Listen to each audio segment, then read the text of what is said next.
Yo, Raider Nation, what is going on, man? Hopefully everybody's having a good night. Ryan Miller, what up, big dog? Raider 7528, what up, man? How you guys doing? Got the NFL schedule release, so Raiders schedule came out. Don't think I'm gonna be too fired up for this one, but you never know. But hopefully everybody's doing good. I'm gonna kind of do a deep dive into the schedule. Kind of want to do this a little differently than I've done in the past. Kind of doing record predictions and stuff. So bear with me. It's gonna be a little bit of a in-depth process, like longer than I normally would do. Kind of want to go over, not just like what games are prime time and what games are later in the year that we're looking forward to, but I also want to kind of look at the teams we're playing, and I want to look at what those teams, like what free agents those teams got, as well as in the draft how those teams did, because I think we look at the schedule, we get pretty hyped up, and sometimes I feel like we kind of forget what other teams did in the offseason, meaning did those teams do better or worse in the offseason. I'm probably not going to be able to hit everybody as far as like all the free agent signings. I'll do my best. Got a few notes here, so we'll just kind of break it down as we're going through it and whatnot. But Raider 7528 said, I've yet to look, but with Carr gone, finally, the book is open. Yeah, dude. All right, so luckily for you, dude, I got and you can screenshot it here. I'll take my face off because sometimes it's easier just to screenshot something here. All right, pull the schedule. You guys should be able to see that. All right, give me a second. I'll pull my face off if you guys want to screenshot that and look at it as we're kind of going over this. Hold on a second.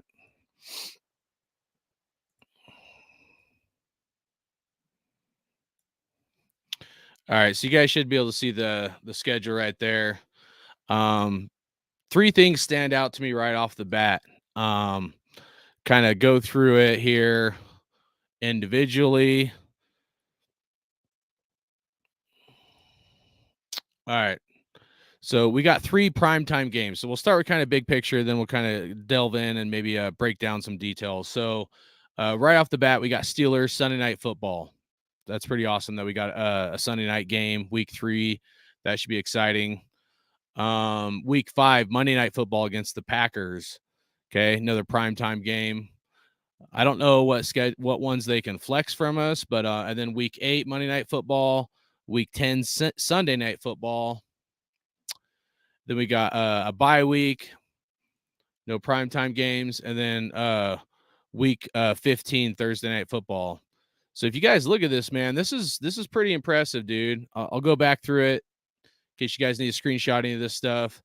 So we got 1 primetime game of week 15, bye week, 2 more primetime games. So that's 3 primetime games right there. The Packers, that would make 4 primetime games.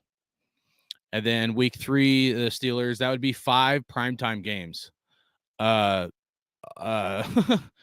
don't know, guys. I'll admit, dude, I'm mind blown. I'm utterly mind blown that they would give us that many primetime games. So I'm gonna pull my my face back up here.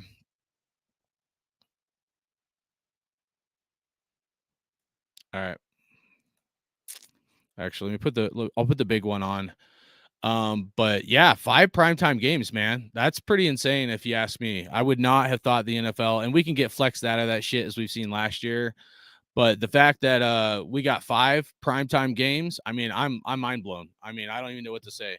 I don't think I'll be honest, as a Raider fan, a diehard, hardcore Raider fan, I don't think we're worthy of getting 5 primetime games, nor do I think we have the team to get 5 primetime games. So, we'll see what happens. Hopefully, we don't get flexed out of those. But we got to win and keep winning to hold those primetime spots.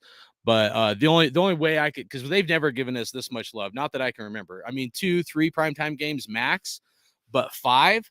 I mean, dude, that right off the bat, I'm utterly like speechless, dude. Like, you know what I mean? The only thing I could think of is the Super Bowl's in Vegas, so they probably want to showcase the Las Vegas Raiders Stadium.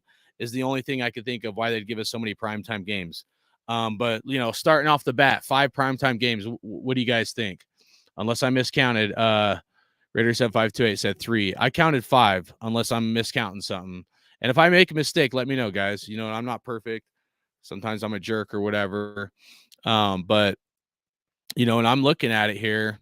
I mean, I'm pretty sure it's 5 primetime games, guys, right? Week 3, there's 1. Week 5, that's 2, Monday Night Football. Week 8, that'd be 3. Week 10, that'd be 4. Bye week, and then week 15, that'd be 5. So 5 primetime games, dude. Like, fuck, dude. Has this ever happened? I mean, does anybody in Raider Nation know if we've ever had 5 primetime games? You know what I mean? Because that's the first thing I always look for. Like, the opponents and stuff. There's some detailed things, but like I like first thing I always look for is if we got screwed. When are we going to be on prime time or whatever? We got flexed out of, what was it? I think 2 primetime games last year. So we could get flexed out of some of those, obviously. But the Raiders win. I mean, you never know. So the next thing I look at when I'm dissecting a schedule isn't just like what games are home or away, but like what games are going to be like in the winter, cold as fuck, or someplace where it's hot as hell. Like say a Florida team, because Florida gets real hot, man. If you guys never been to Florida, I've been on the East Coast, like Georgia, pretty close to there. That's where I did like basic training for the Army, and that that humidity sucks. Same with like Texas and stuff. So if you're playing some of these like teams, if it's a outdoor stadium in the heat of summer, that can be a negative factor. As far as I'm concerned, when I'm looking at things that could affect our team. So like right off the bat, we play Kansas City and the Broncos later in the year. So those are going to be cold games, right? Or sorry, let me double check that. All right. So yeah, the Broncos game is away. The Chiefs game is away. Those last 2 games of the season there, or sorry, last 3 weeks of the season. And then Giants will be away. That could be a cold game. That would be like November. Patriots, that's an away game. Steelers is an away game. But the Steelers is like September. So September 24th is when we play the Steelers. So that's not like super cold when I look at it. September is still not too bad. But once you get into like October, especially November and December, that's where, get some cold games. Obviously we got this move out of the way here for you guys a little bit. We got the Chiefs game on Christmas Day. I mean, I guess you could actually count that as almost 6 primetime games, actually. So, that's kind of cool to have 6 primetime games, man. I'll definitely be, hopefully it doesn't ruin my Christmas, though. That's the positive thing. We get to watch him on, Christmas or whatever. The negative thing is like, damn, dude, this shit could ruin our Christmas. So I saw the Raiders play the Broncos Christmas Eve back in Oakland. 2018 was supposed to be our last game in Oakland, but so that was fun. And then for Heat game, so I'm going to go down this list. So we're playing at the Dolphins right there, right? So we play the Dolphins week 11. That would be November 19th. So November shouldn't be too hot in Florida. Sorry, I'm just glancing over this, guys.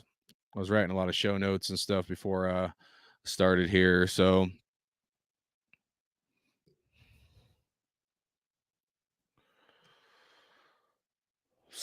analyzing this, I mean, nothing stands out like super brutal as far as that I'm looking at, other than I would say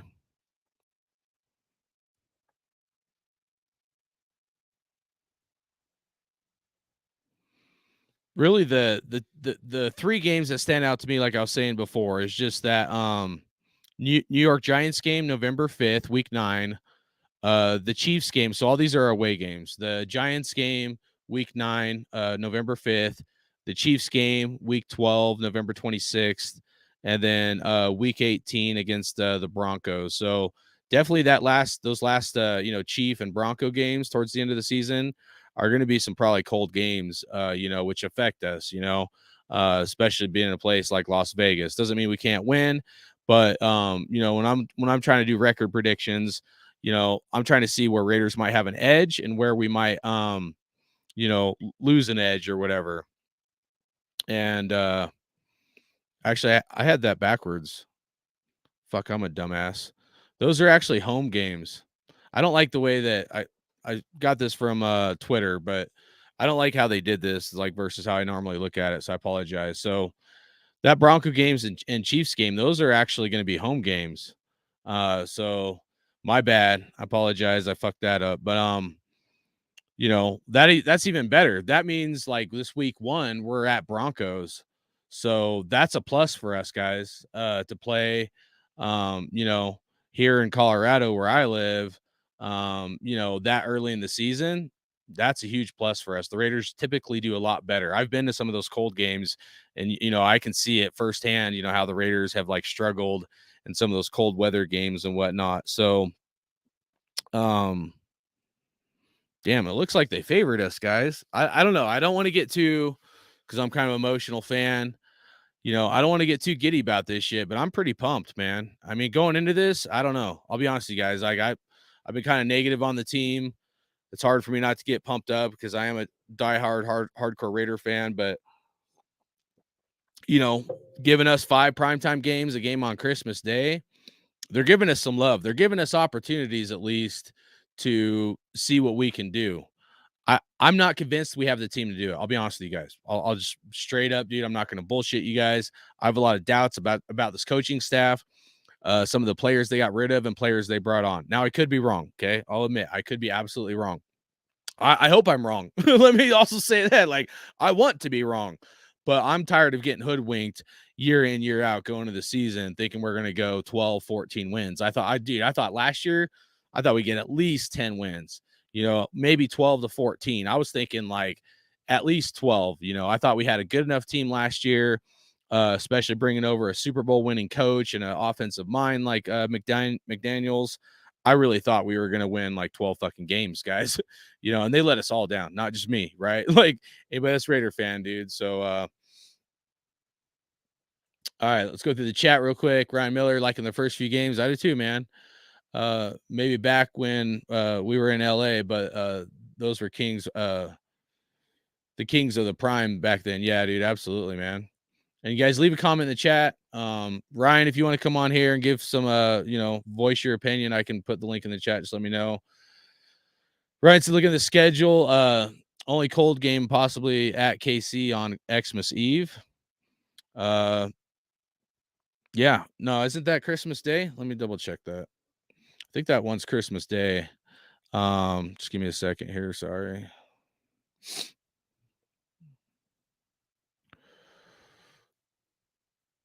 Yeah, the 20. So the Chiefs game here, week 16.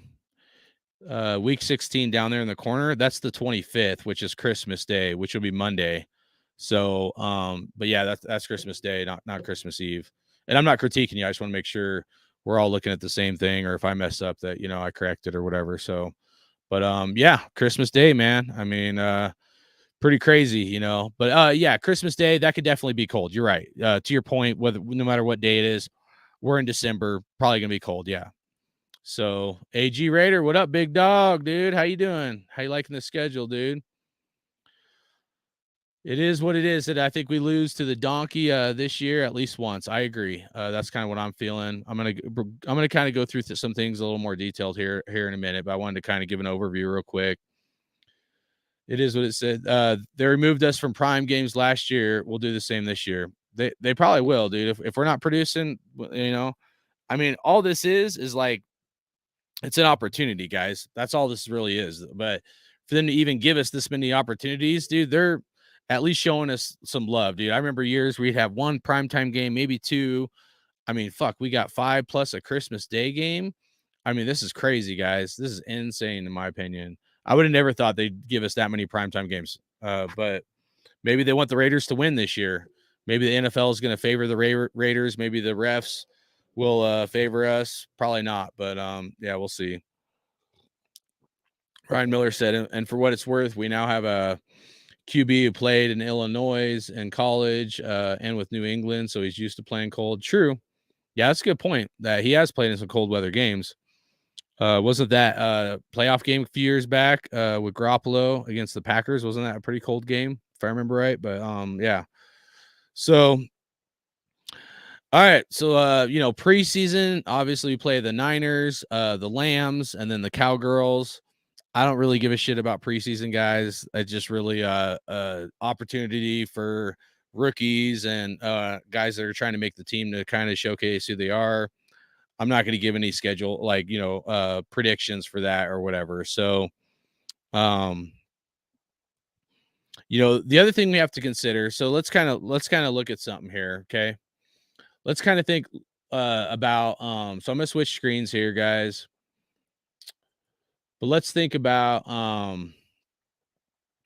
something as far as like what did the Raiders do this offseason? Okay. This is where I want to do a little more of a breakdown than like I typically do, and some of this is gonna be Mr. Obvious, which I understand, and I don't want to be repetitive, but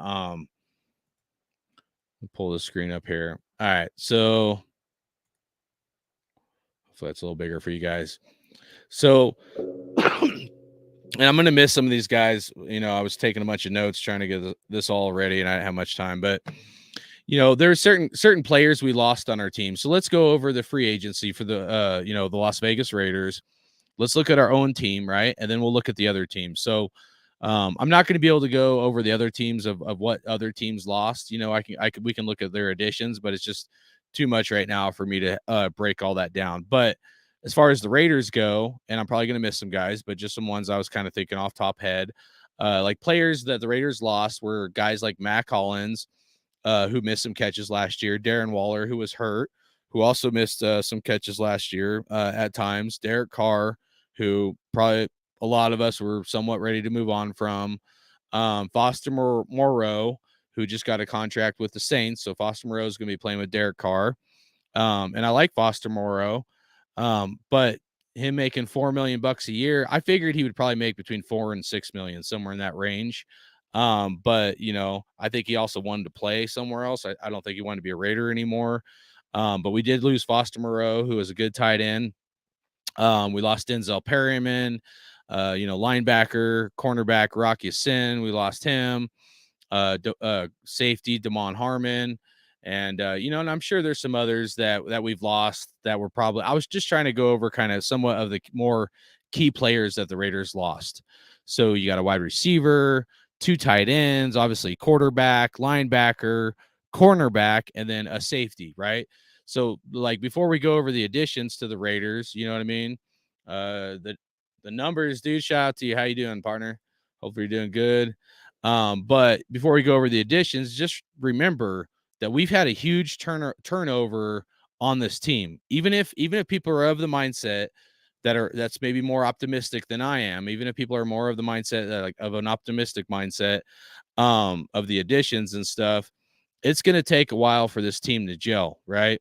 So, I'm going to call it that this team, because there's so much changeover, especially from quarterback to everything else. I'm going to say the Raiders, and looking at our schedule, we're probably looking at somewhere between week 4 and week 6. It might take a while for the Raiders to start really gelling to be a good team. Okay. So I'm not saying the Raiders are going to come out of the gate swinging when I look at this schedule, and I'm going to predict wins and losses. And when I look at this analytically, I'm going to look at it from a standpoint that I think it's going to take a while for this team to start meshing well as a team. Okay. So I'll just let that known right off the bat. Okay. And then as far as additions, obviously quarterback, Jimmy Garoppolo, Jacoby Myers. Some of these I don't even care about that they put on here. I mean, I'll kind of, I'm not going to list all of these guys. I'm going to list the big ones that I wrote down. I just have this up so you guys can kind of look at some of the additions or whatever. But yeah, quarterback Jimmy Garoppolo, wide receiver Jacoby Myers, tight end Austin Hooper, tight end OJ Howard, wide receiver DeAndre Carter, wide receiver Philip Dorsett. And then Philip Dorsett, he actually ran a 4.2540 back in 2015 on his pro day. And then we re-signed defensive tackle Tillery. So, and then D tackle John Jenkins, cornerback Duke Shelley, cornerback David Long Jr., linebacker Robert Spillane, and then safety Marcus Epps. So there's some guys' names in there I like. I'm not going to go over all that right now, but I'm just going to let you know, like, everybody should be able to know that we've had a huge turnover on this Raiders team, right? And then, if we go and we're like, all right, we're going to look at the Raiders draft, which we all know, but I'm going to pull it up right here anyways, just real quick to kind of go over it. With all those additions, then, in the draft, obviously we got Tyree Wilson, defensive edge rusher, tight end Michael Mayer, defensive tackle Byron Young, wide receiver Trey Tucker, cornerback Jacorian Bennett, quarterback Aiden O'Connell, safety Christopher Smith, outside linebacker Amari Burney, and then D tackle Nesta Jade Silvera. And I know we had some undrafted free agents as well that might be able to do something for our team. But just, when I look at this overall picture, like, it's going to take a while, in my opinion, for these guys to really come together between the guys we just drafted. Even if people are more positive on some of these guys than I am or whatever, and when we think these guys are going to do really good, it's going to take a while for some of these guys to gel.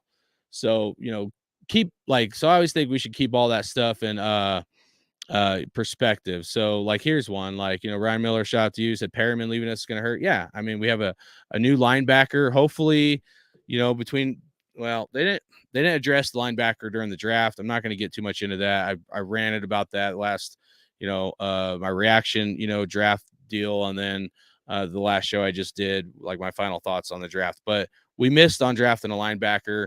We got this new dude from the Steelers who I don't know if he's how big of a stud he's going to be. Some people say, like, the guy we drafted in the 6th round, the linebacker, can be, somebody to consider that can cover this Amari Burney. I'm not convinced on that, but we'll see. I'm kind of at a point, guys, where I'm going to stay more conservative going into the season. And I'm like, show me. I don't want to hear meaningless words from this organization that they've, done to us time and time again.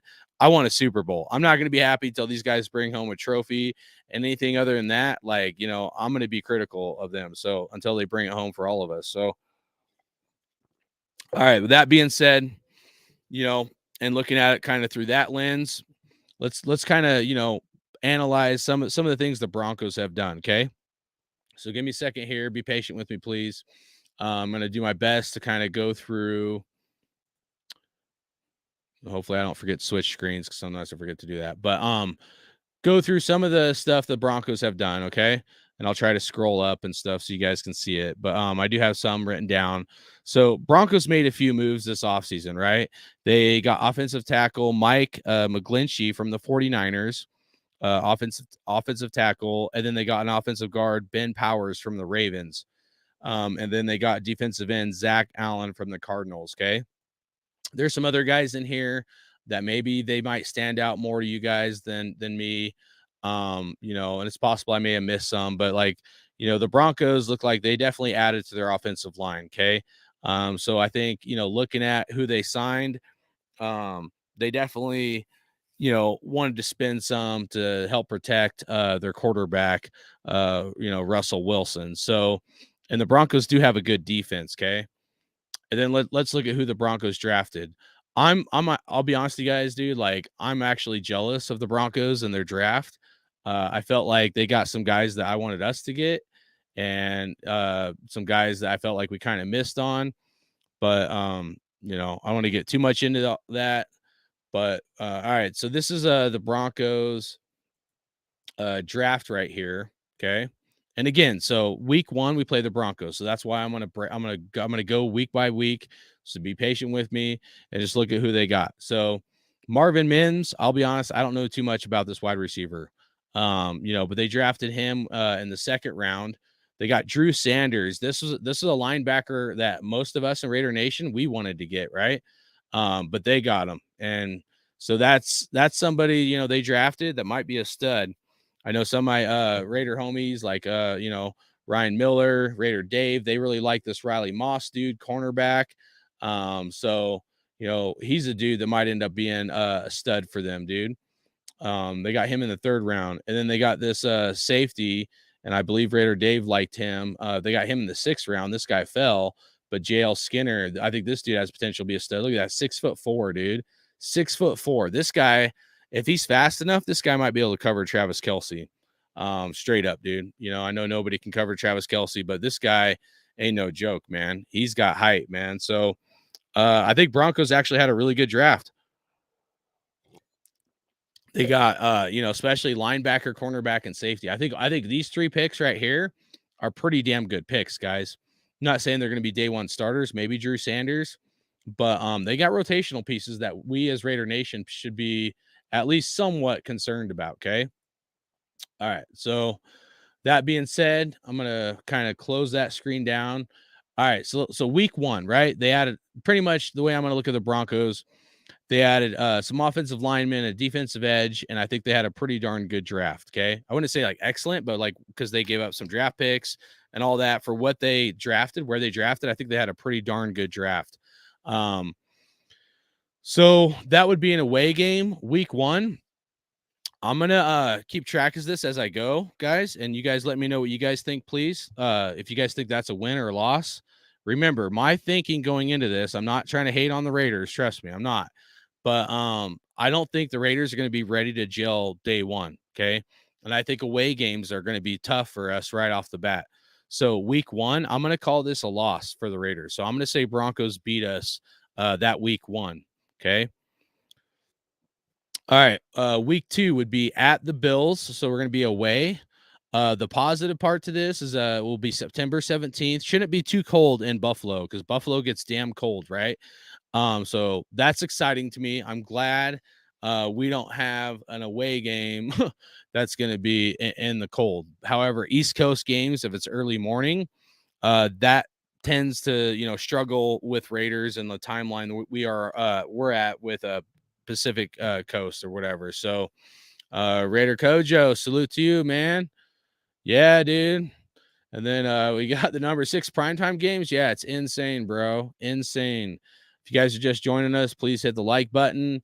Leave some comments in here. What games stand out to you? What you like, don't like. I'm mind blown. We got you know, 6 freaking, you know, primetime games. I posted it earlier, or I showed it. I'll show it again. Week 3 primetime game against the Steelers right there. And then we got week 5 primetime game against the Packers, Monday Night Football. Week 8 primetime game against the Lions. They'll be at the Lions. And then week 10, they'll be the Jets, Sunday Night Football. And then really we should count this this Chiefs game right here because that's Christmas Day. We should count that as a primetime game. So if you count that one, we'd be at 5 currently. And then the last one would be week 15 against the Chargers. So yeah, insane, dude. I don't know how I've never seen this. I'm mind blown. Like I said earlier, guys, mind blown they would give us this much you know, love or whatever, but you know, those that giveth can take it away, you know, so they can take these prime time games just like last year and whatever. If the Raiders suck and we're losing, so we have an opportunity ahead of us. We'll see what this coaching staff does with their opportunities they have at hand. Okay. All right. So, all right. So week 2, I'll just leave this one up. This is probably bigger, a little easier for you guys to see, man. Anthony, what up, dude? Hopefully you're doing good. 17-0, baby. I wish, dude. That'd be fucking awesome, dude. Sebastian, dude. That's right. Let's rock hardcore. Otis, how you doing? Hopefully I didn't miss anybody. So Raider Kojo said 12-5. I'm probably not that optimistic. I'll be honest with you guys. I'm gonna try to be realistic though. And I'm you know, even though I'm hesitant on this coaching staff, I'm gonna try my best to give my own analytical view and critical viewpoint of where the Raiders are at and who we're playing. We play some tough teams. Let's just be honest.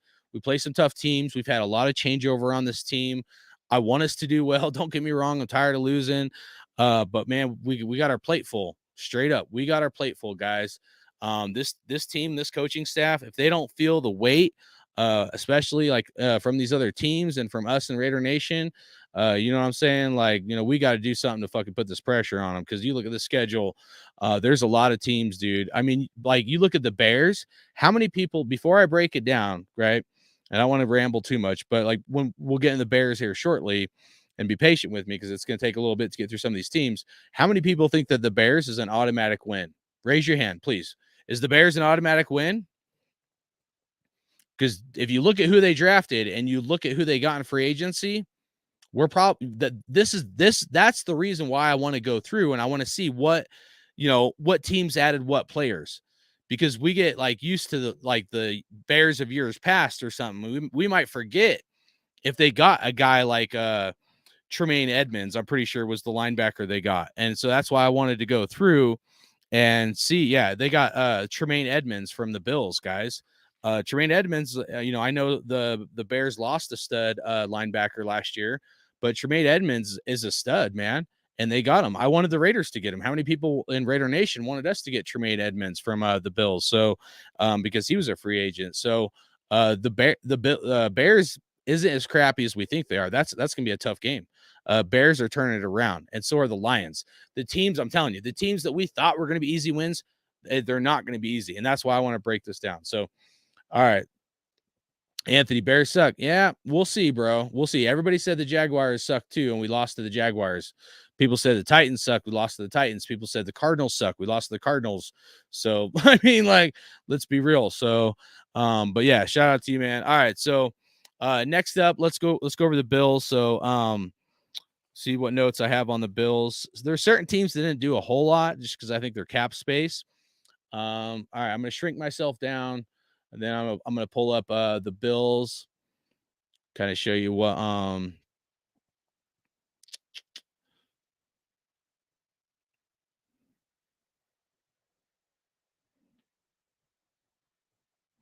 right, with the Bills acquired.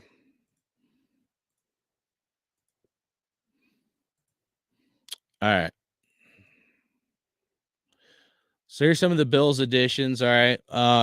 Kind of couple ones that stood out to me on the Bills was offensive guard. They acquired a free agency offensive guard Connor McGovern from the Cowboys, and then they re-signed safety Jordan Poyer. So I don't know. It wasn't like I didn't see the Bills did like a whole lot here. Maybe Damian Harris, this running back. But it wasn't like the Bills did a whole lot, but they already have an elite team. It wasn't like the Bills had to go do a ton in free agency, So there's like no other than like that safety and offensive guard, there wasn't really anybody that stood out to me personally. But again, it's possible I could miss somebody, that's like, maybe someone else thinks that is like a stud more than I do or whatever. So so that was the Bills free agency. Okay. They didn't need to do a whole lot. They were a playoff team last year. Really good team. Okay. And then let's look at the Bills draft now next.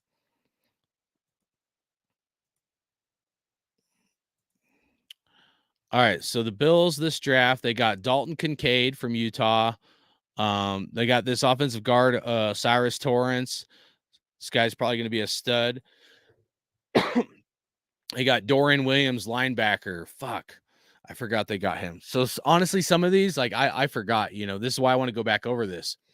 Dorian Williams is a potential stud linebacker in this draft, guys. That was one of the guys the Raiders missed on. I don't want to keep revisiting it, but that's like a gut punch because I wish the Raiders could have got him. Then they got Justin Shorter. I don't know. The other guys, honestly, I don't know too much about. But the three that stand out to me is right here. Definitely they added to their linebacker core, and then they added to their offensive line, and then got a stud tight end right here, Dalton Kincaid. So, yeah, I mean they did pretty good this draft, and they're obviously already a really good freaking team. So, I'll lower this down. I'm gonna call the Bills a loss. I know some Raider fans not gonna like me. I know we should always go 17-0. But I don't think we're beating the Bills, guys. They have just too good of a team. I mean, I could go over it. Josh Allen, what they're able to do offensively. They got a pretty damn good defense. I'm not going to break it all down to that degree. I just want to mainly look at free agency and then the draft. So I'm calling a loss week 2. So right now I have the Raiders going 0-2. Remembering, guys, like I said at the beginning, if you joined a little bit later, I think the Raiders are going to struggle for 4 to 6 weeks. We have a lot of turnover on this team. I think it's going to take a while for, from quarterback. I know some people are big on Jimmy G. I just think that even if Jimmy G once knew McDaniel's system, it's been a long time since he played under that system. It's going to take a while for this team to start gelling. So, like if there was like a 50-50 split, say like the Broncos, I'm going to actually give the edge to the Broncos. So and that's an away game. So week 1 I have a loss, week 2 I have a loss. All right, let's get into the Steelers here. Week 3. This will be a home game, Sunday Night Football. So we have the advantage, okay? Looking at it before I look at kind of any notes I have on them, I guess, some of the things when I look at it is like, they usually have a good defense. I know they had a good draft. Their quarterback is questionable. We probably should have beat them last year. I almost feel like the Raiders should be a stronger team than the Steelers. One of the key guys they got was Isaac Samalo Samalo from the Eagles. So let's go into their additions here. Give me a second and I'll pull them up.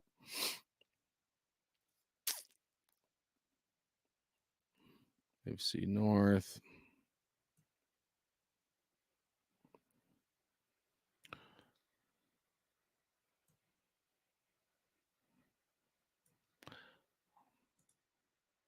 All right, I'm gonna pull their Steelers. So this is the Steelers free agency who they've acquired.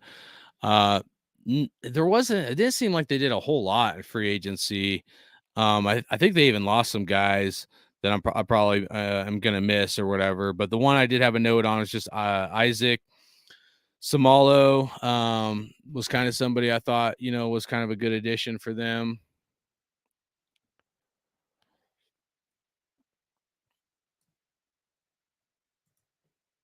What's up, buddy? Do you think we're gonna?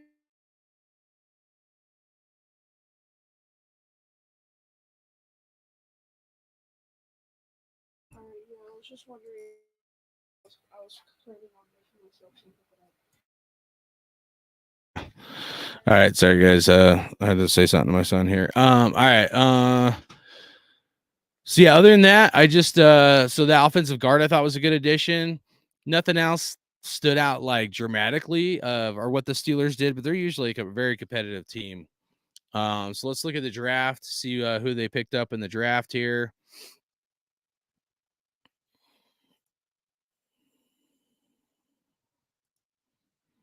Sorry, I'm looking it up. It takes me a while to switch back and forth and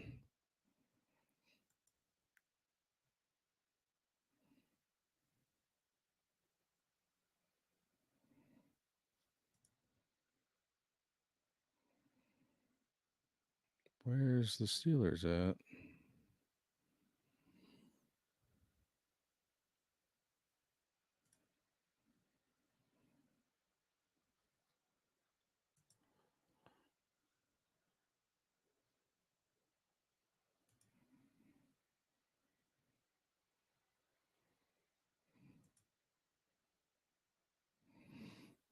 Pittsburgh Steelers. Orleans. I don't know why they're not pulling up in here.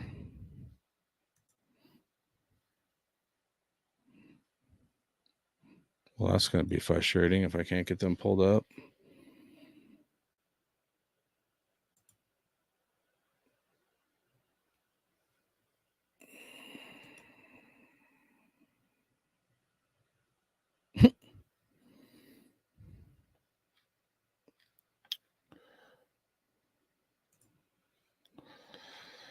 See what you guys are saying here. Sorry, guys. Let me refresh that page. I don't know why it's being like this. So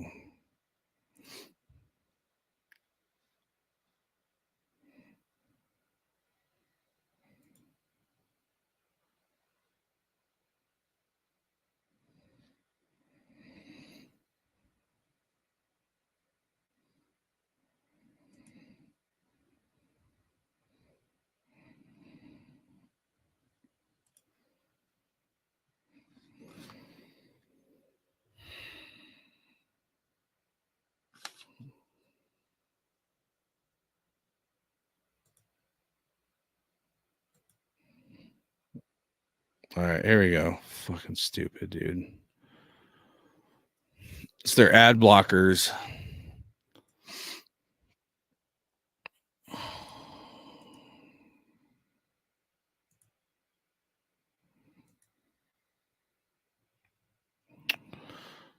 All right, hopefully you guys see this now. All right, so this will be the who the Steelers got this draft, okay? Thanks for being patient. All right, so Steelers draft, they got offensive tackle Broderick Jones. Then they got cornerback Joey Porter, D tackle Kenyu Benton, and then tight end Darnell Washington. Most people didn't think Darnell Washington was going to fall this high. Then they got outside linebacker Nick Herbig, and then Corey Trice, cornerback, and then offensive guard Spencer Anderson. I kind of like this guy for the Raiders for a later pick, but the Steelers got him. And then Darnell Washington. This was, when I kind of was critical of the Raiders getting a tight end that high. I mean, look, we could have got Darnell Washington in the 3rd round, but it's kind of whatever at this point. I don't want to keep fucking talking about it, but looking at their draft, I mean, they got Joey Porter. I think that's a good pickup. I think he's going to be a stud, an offensive tackle. So they had a pretty good draft. However, just kind of going back to the whole point of what we're trying to, figure out here, looking at free agency, looking at, the draft, like what did that team do? How much better did they get? I'm going to say the Steelers are a better team than last year. And this, I'll be honest, this is a hard one for me. I'm almost thinking the Raiders lose this one. And I don't like the Steelers and shit. But I'm going to say, because it's a home game, I'm going to say the Raiders beat the Steelers right here, week 3. Sunday Night Football. I think, we definitely need to win that one. Raider Critique, what up? Yeah, dude, I'm going to get into that, bro. I'm going to get into that. You're trying to kick me in the nuts, dude. I'm trying to, keep cool, man. But what up, bro? Anybody, if you guys do want to come in, I do want to try to go through some of this. And I know sometimes I can be long-winded, especially when I'm trying to pull something up and it's not working out the way that I was planning on it doing. But if you guys want, whether it's Raider Critique or Ryan, if you guys want to, kind of let me say my 2 cents, and then, say if you want, or if you think it's a win or loss, you guys can do that. So, all right. Right now I got the Raiders 1 and 2. Okay. So I have a loss against the Broncos, loss against the Bills, and then a win against the Steelers. Going into week 4, this will be, move out of the way here. This will be October 1st at the Los Angeles Charger Stadium. So we all know that's pretty much a home game for the Raiders. The Chargers, they had a cap issue this offseason. The only one that kind of stood out to me was this guy, linebacker Eric Kendricks they got from the Vikings. Other than that, I didn't feel like the Chargers did a whole lot this offseason. So let me find them in here real quick.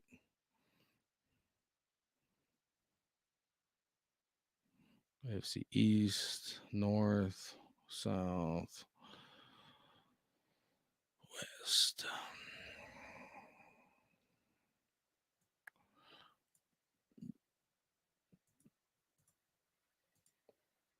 All right, so you can see on here, even their offseason stuff wasn't even that big. Other than that linebacker, they didn't really do shit as far as adding free agents, but they had, cap issues, shit like that. Okay.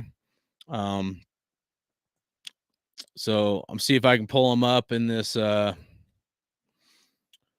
draft picks here.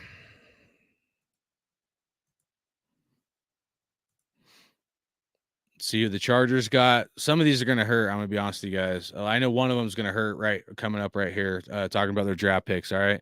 So they got a stud wide receiver, Quentin Johnson, got him in the 1st round. And then they got outside linebacker, Tuli Tupu Lotu, and then DeJuan Henley. This is the one that really fucking hurts, man.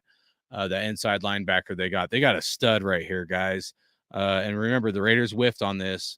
It's going to be hard for me not to talk about this without getting fired up and being seeing when somebody got someone else, and I'm like, man, dude, talk about a big miss from the Raiders, but I guess it's whatever at this point. Then they got Darius Davis, wide receiver. Jordan McFadden, offensive guard. Fuck, I'll be honest, I forgot they got Jordan McFadden. That was a guy I liked as a sneaky like 5th round pick that when I was doing my mock drafts and stuff, that was someone I actually liked for an offensive lineman. I think this guy's actually be really good. So that they got Jordan McFadden, Scott Matlock, Max Duggan. So right off the bat, they definitely, helped out their linebacking core. Got an edge rusher probably right here, and then a wide receiver if their wide receivers are hurt. Man, dude. You guys aren't going to like me. Dude, I think we lose this game. I think we're still trying to get our feet under us. I don't think the Raiders are going to beat the Chargers here, guys. And I'm sorry. I just don't. They added a lot. And I know we added some pieces too. But if you look at how much turnover the Raiders had versus like other teams like the Chargers, it's going to take us a while to start gelling together, in my opinion. So, all right. Next up, we'll get into week 5. So again, so right now I got the Raiders at 1-3. Okay. Going into week 5 here. Pull up the next set of teams, we'd be playing. All right. So week 5, Monday Night Football against the Packers. Okay. This will be a home game. So dun dun dun dun. Get to hear the Monday night song and all that shit. Packers, obviously, they got rid of Aaron Rodgers, as we all know. Jordan Love, we'll have to see what he brings to the table. So this would be NFC.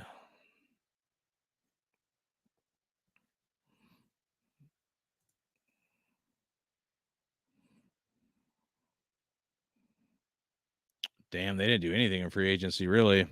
And they lost Allen Lazard. And the reason why I know that is because Allen Lazard signed with the Jets, and that was one of my notes for the Jets notes. So, look, they didn't really do much. Justin Hollins, edge rusher, a safety.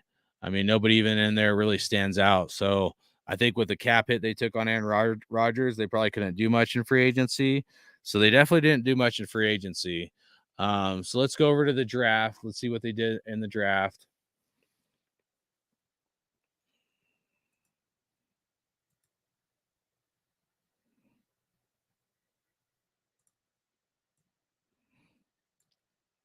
All right, so here's the Green Bay Packers. Here's looking at their draft. They got Luke Van Ness, defensive end, tight end Luke Musgrave, and then Jaden Reed. Damn, they got this dude. This is one of the speedster wide receivers I was looking at, maybe for the Raiders. Then they got another tight end, Tucker Kraft. This is the tight end, one of the tight ends. If the Raiders because I didn't think we were going to get a tight end that high. This is one of the guys I was hoping the Raiders would get for a later round draft pick.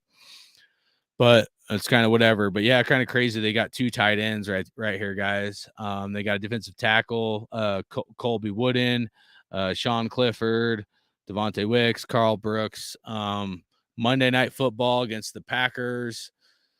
I mean, they added some talent in their draft class, but I'm going to say the Raiders would win this game. All right. Bring Ryan Miller up in here. What's up, brother? How you doing? What's going on, man? How you doing, Hardcore? Oh, pretty good. I don't know if you heard that, but I'm gonna say we beat the Packers right here, Monday Night Football.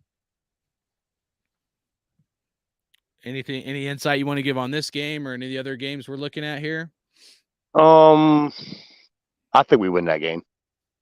Yeah, absolutely. Packers are in a big time transition year. Anything you want to say on the previous 4 weeks? Before Denver, I have us winning that game strictly because we're getting back to pretty much owning them. And I just don't think that Sean Payton, I like Sean Payton a lot, but I think Russell Wilson's on the decline, and I don't think roster for roster, I don't think they're better than we are. Yeah. I'm not scared of them at all, dude. And maybe that's a respect thing because we've been beaten on them again. Yeah. So you kind of have to earn my respect. Say again. I mean, Denver. I just feel like right now we're kind of owning them. So, Well, you know I live in Donkeyville, right? oh, I know you live in Colorado. What team do you think the Broncos hate more than any other team in the NFL? Oh, that's us, dude. I mean, there's Yeah. like what 10,000 or was it? I remember watching Monday Night Football back when they had Elway and at the old Mile High, and it said like 75,000 Raider haters. Like the way the Bronco fans are, and I hate them too. Don't get me wrong. I hate that team more than any other team, dude. I mean, I hate them and the Chiefs, and then people fall under that. But like the way Bronco fans are, they'd rather lose like any other team or any other game than the Raiders. Like they hate losing. Like they do not want to lose to the Raiders. You know what I mean? Oh yeah. Like they could lose the rest of their games as long as they beat the Raiders. It's almost like a win for them. It's fucking crazy, man. Oh yeah. So I actually have us winning that game. Week 2, I have us dropping that to Buffalo, definitely, where we're nowhere in that league. I mean, I love my Raiders, man, but we're not in that league. I have us winning against Pittsburgh. 4 is against the Chargers. Yeah, it's away. Yeah. That's going to be an L, I do believe. And then where we at, week 5? Yeah, week 5. If you don't mind, let me kind of like if you're willing to stick on with me, Yeah. let me kind of do my thing. Each team, what I want to try to do is try to paint a picture and go over free agency, and then go over and not spend too much time on this part, but go over free agency, go over who they drafted, and then give our win loss. Absolutely. Good. Versus before, I normally would just go over like win losses, but I wanted to kind of do something a little different this go around. Kind of something a little more maybe critical thinking, because honestly there's times where I won't look at who they acquired in free agency at other teams enough, I feel like. And so when I'm trying to predict the Raiders schedule, like I may not have the best analysis, sometimes when I'm thinking the Raiders are going to go 17-0 or whatever, what I'm saying. So all right, so here's the Patriots. Had a few notes on them. Obviously, they lost Jacoby Myers. So the Patriots pick up wide receiver Juju Smith-Schuster here.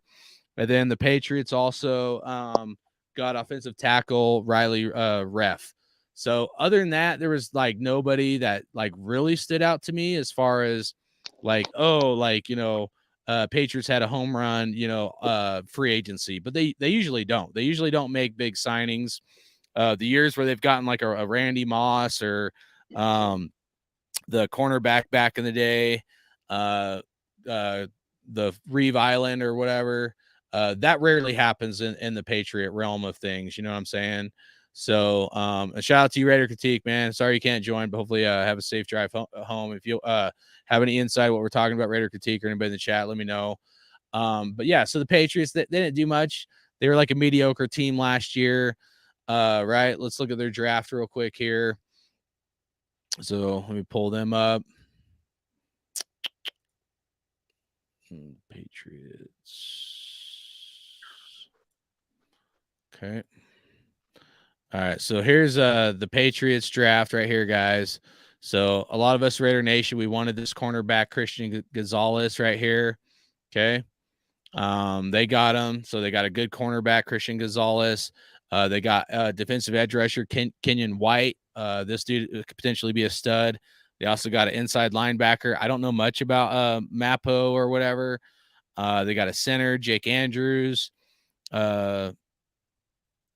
Chad Ryland, City Sal. This was offensive lineman I was looking at maybe later in the draft, maybe for the Raiders. Then they got another offensive lineman, Antonio Maffi. It's a pretty cool name. Damn, they had a lot of picks. I knew the Raiders traded. We had traded with the Patriots when we got our quarterback, the backup dude, O'Connell. Then I should probably pull this up so you guys can see the rest of them. But nobody really stands out to me after like the first couple picks. So they had a fairly good draft. But I don't think it was like necessarily a home run draft. But the Patriots are known to develop guys, obviously. So I'll remove this, pull ourselves up. So it's week 6 versus the Patriots. It's going to be a home game. damn, it's gonna be tough. But I think somehow the Raiders win this game. So I'm gonna call a win right here. What do you think about the Patriots coming up week 6 at home, October 15th? I don't think it'll be a cakewalk, but I think we can grab that game by, I say, like 6. Okay. I like it. So we're in agreement there. All right. So here's one that's going to trick a lot of Raider fans, I feel like. All right. Going into week 7, the date is going to be October 22nd. Could start getting get a little bit cold there in Chicago. Going to be an away game. When I kind of looked at it, I was honestly pretty surprised by some of the players they picked up. So give me a second here. Let me pull up the Bears here. I know everybody thinks that the Bears is like an automatic win. But when you look at some of these guys they got, I'm actually pretty mind blown. So all right. So right here, you look at Nathan Peterman, dude. They got a stud quarterback right here, Nathan Peterman. I'm just kidding. I'm clowning, but no. Besides Nathan Peterman, I just had to throw him out there to joke around. But they got some guys, man. I'm gonna be honest. They did. They got offensive guard Nate Davis from the Titans. They got a defensive end DeMarcus Walker from the Titans. They got a defensive edge rusher Rashawn Green from the Texans, and then linebacker Tremaine Edmonds from the Bills. And then they got another linebacker, TJ Edwards from the Eagles. And we all know the Eagles had an awesome defense last year. So the two linebackers really stand out to me, plus, some of those offensive linemen. And then, they did get, quite a bit because they had a huge cap space. There's a lot of guys. Andrew Billings right here. We all know about him. Not saying he's a stud, but, just some names that stand out to me. So, it wasn't like they had a home run off season necessarily, but I definitely think they had for like kind of what they did last year. Everybody thinks that they're in full tank mode. And then we look at the draft, right? Anybody remember what happened in the draft here? So let me pull up their draft. Chicago. So here's the Chicago Bears, who they drafted. So the Bears got Darnell Wright, offensive tackle. They got D tackle Javon Dexter. And then they got my fucking cornerback I wanted the Raiders to get, Tyreek Stevenson. This one hurt me, man. And then they still got Zach Pickens. Dude, I liked this D tackle in the 3rd round here. Running back, they got Rashawn Johnson. I think some people kind of like that dude. Wide receiver Tyler Scott.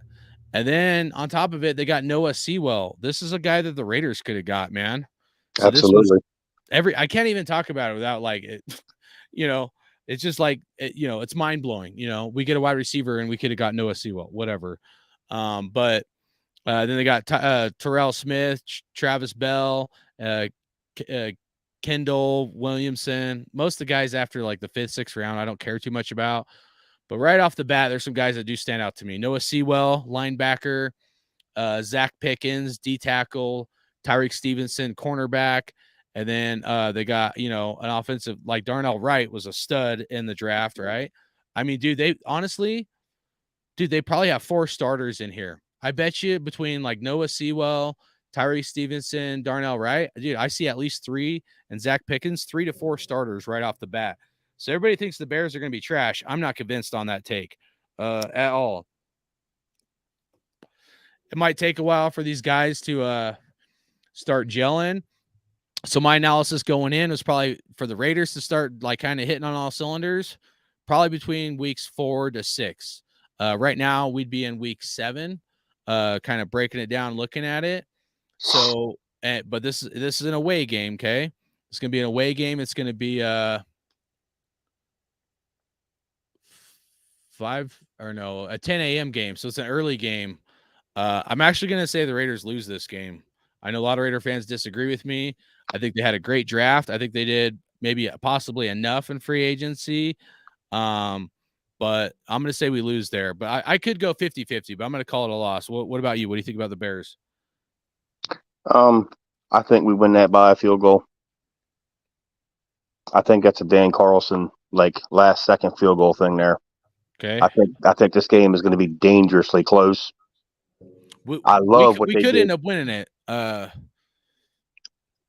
it's no, like if it wasn't an away game and so early, and October 22nd, it could be cold in Chicago. I might lean more towards a win, but right now I'm going to say a loss. So, but anything else you want to say on the Bears?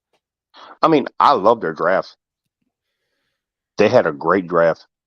Yeah, they did. I almost feel like they had one of the best drafts there is. Yeah, it's underrated.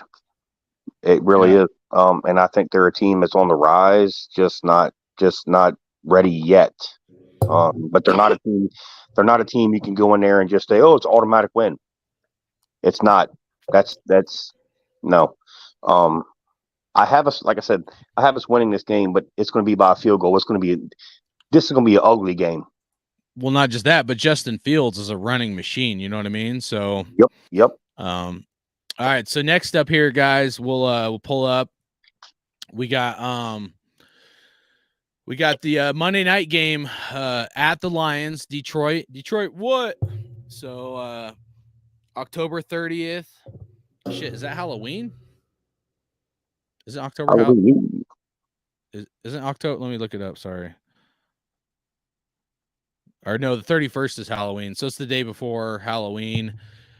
Indoor stadium, right? So weather shouldn't be a factor. Monday night game.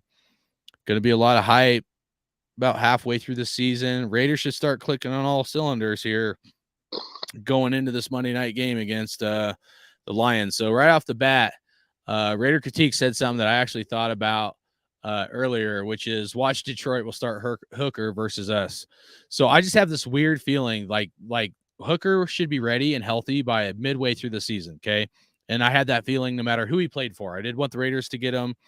But if Jared Goff isn't producing, I know he did pretty good last year or whatever, but if Jared Goff ain't producing, or if he gets hurt, we could easily see Hendon Hooker play this game.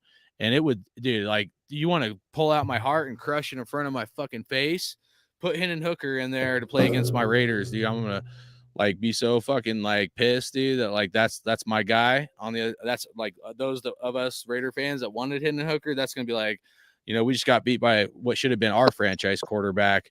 But looking at the Lions, another team that is an automatic win, right? Like Raider fans, we think this should be an automatic win. However, if you look at it, these guys actually did a lot in the offseason, a lot more than I originally thought going into it. So some of the notes that I have, they signed running back David Montgomery from the Bears, not super stud, but pretty good running back.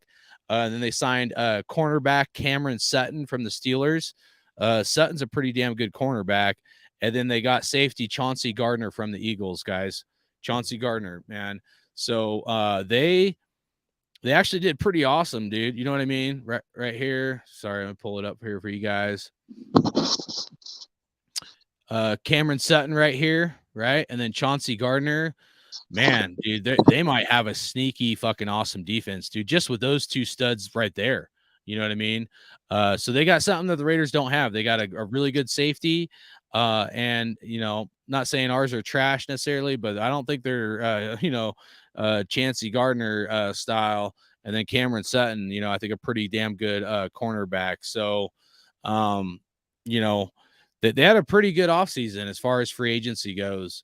And then the draft, this is like where it's going to hurt a little bit when we have to go over their draft and like how well they did. Oh, wait, it was back there. Hold on.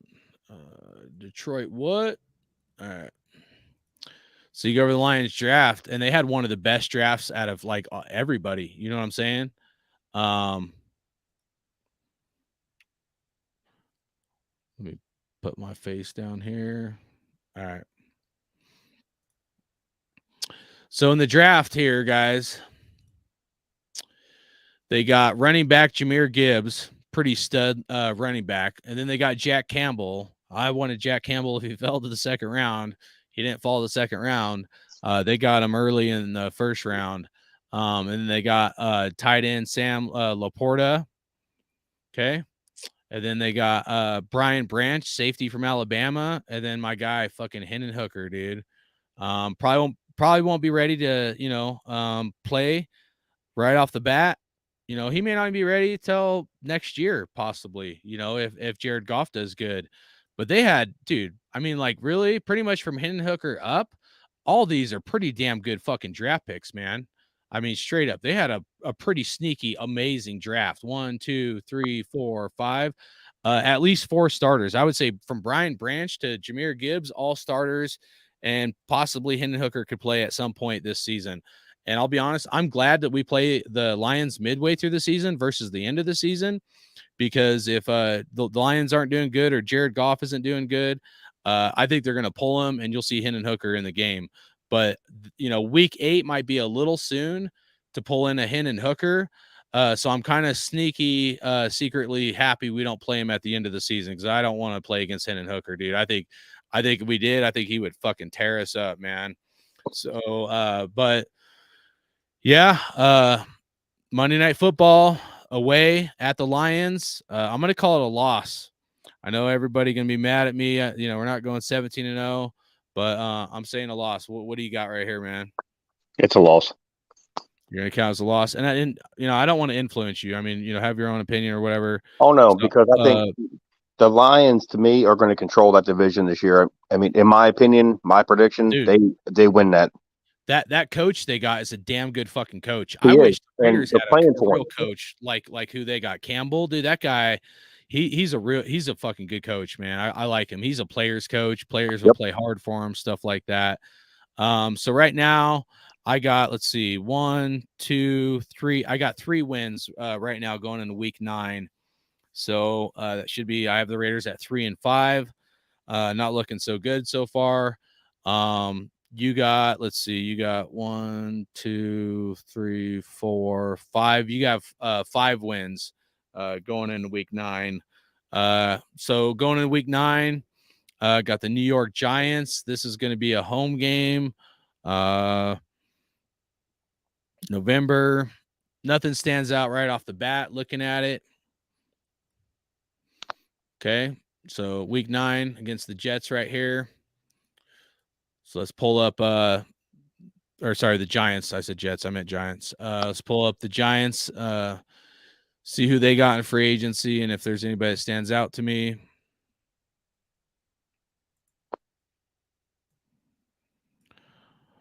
All right, so this is New York Giants. Check my notes here. All right, so the Giants, there's pretty much only 2 guys that kind of stood out to me. Wide receiver Darius Slayton, they re-signed him, and then they got linebacker Bobby Okereke from the Colts. I'm not saying he's a stud linebacker, but they did add some linebacker help. Going into the offseason or free agency. And then let's pull up their draft board here.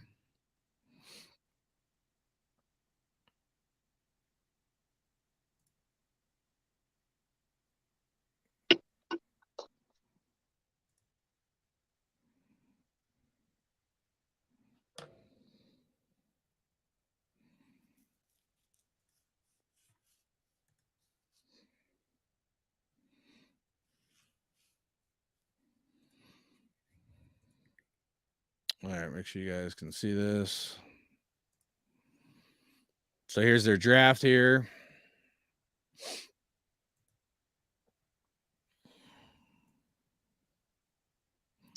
So they got Deonte Banks, cornerback, John Smith, center, Jalen Hyatt, wide receiver. That's a good wide receiver from Tennessee.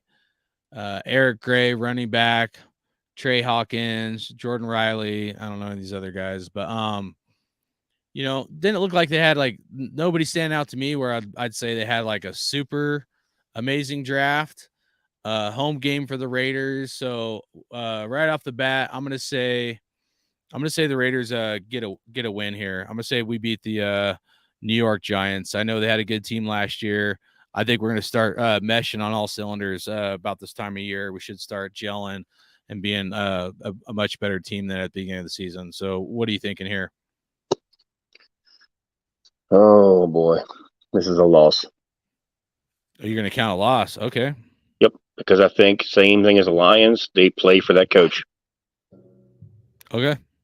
Brian Daboll they play for him, man. There's no way that team should have been that good last year, and they made the playoffs. Yeah. So, and I think they got better. One of the key elements I would say probably will be Shaquan Barkley or whatever. Will he play under the franchise tag, and then is he going to stay healthy? Yeah, definitely. Same thing with us with Jacobs. I mean, yeah, that counts a lot. Mm-hmm. Yeah. Definitely. All right. So getting into week 10 here against the Jets, guys, I'm going to say, well, it's going to be a Sunday night game. All right. So this is a Sunday night football game. It's going to be a home game against the Jets. The Jets obviously got Aaron Rodgers. We all know that. They also got Alan Lazard from the Packers, I believe it was. Make sure I got that right. Yeah, Alan Lazard was on the Packers, which is a pretty damn good wide receiver. So, and they already had a pretty good wide receiver core. Jets have had some good drafts in years past. They got a good defense. I think it's going to be a tough game, man. I mean, unless Aaron Rodgers gets hurt or some shit, guys, I just see this game as being pretty tough. So here's the free agent additions that the Jets got. I think it's going to be pretty tough for us to go in and beat the Jets here. Looks like they acquired some offensive tackles here. Nothing stands out super like aggressive as far as free agency goes, but a lot of that was because they got Aaron Rodgers here. So let's look at the Jets draft picks here. So this is the Jets draft picks. We got Will McDonald, outside linebacker, Joe Tippmann, center, Carter Warren, offensive tackle, Israel Bong. I can't even pronounce that. I'm going to try. And then Zaire Barnes. I don't know. Looks like they had an okay draft. Nothing looks too crazy. Kind of looks like they were going offensive line right here to help protect Aaron Rodgers possibly. I don't know. This is where it's hard for me not to be a Raider homer right here. Sunday night game. Fuck. The only thing I could say is if the refs screw us in this game. I could see the refs pulling some bullshit out being a Sunday night game. And hopefully we don't get flexed out of this shit. If Raiders have the record that I'm saying we're gonna have at this point with what I say, only 3 wins or something at this point, or no, 4 wins now because I had us beating the New York Giants. They might flex us out of this game, but shit, I'm gonna say we win this game. I'm gonna say somehow the Raiders beat the damn Jets, and they got a damn good team. I don't know how, dude. Raiders gonna pull a rabbit out of our hat somehow. They're gonna stand up for Sunday Night Football, rise to the occasion, and not be laughing stocks of the NFL like we usually are on primetime games in years past at times. So, what do you think? What do you think about this Jets Sunday Night Football game? I 100% agree with you. You think we win? Yeah, and I think it's going to be because there's going to be a horrible call. I don't know what you took the words out of my mouth there. There's going to be a play in this game. I just it's going to come. It's going to be for us, and we're going to win that game. Yeah, no, I like and it. And the game's going to be ugly. Like it's going to be like a 2020, 2023 game, and something's going to happen, and it's going to be in our favor. Yeah. Well, Raiders 07, shout out to you. He had something I think was pretty, actually something good to think about that I probably wasn't anticipating too much. But he said Adam should ball out Jets game against his old buddy Rodgers. Yeah. But Rodgers might want to do the same thing as well. But no, I could see that though. That's going to be a good matchup though. Adam's going to go against Sauce Gardner in that game. What's that? Devontae Adams versus Sauce Gardner for that game. That should be good. No, No, Sauce or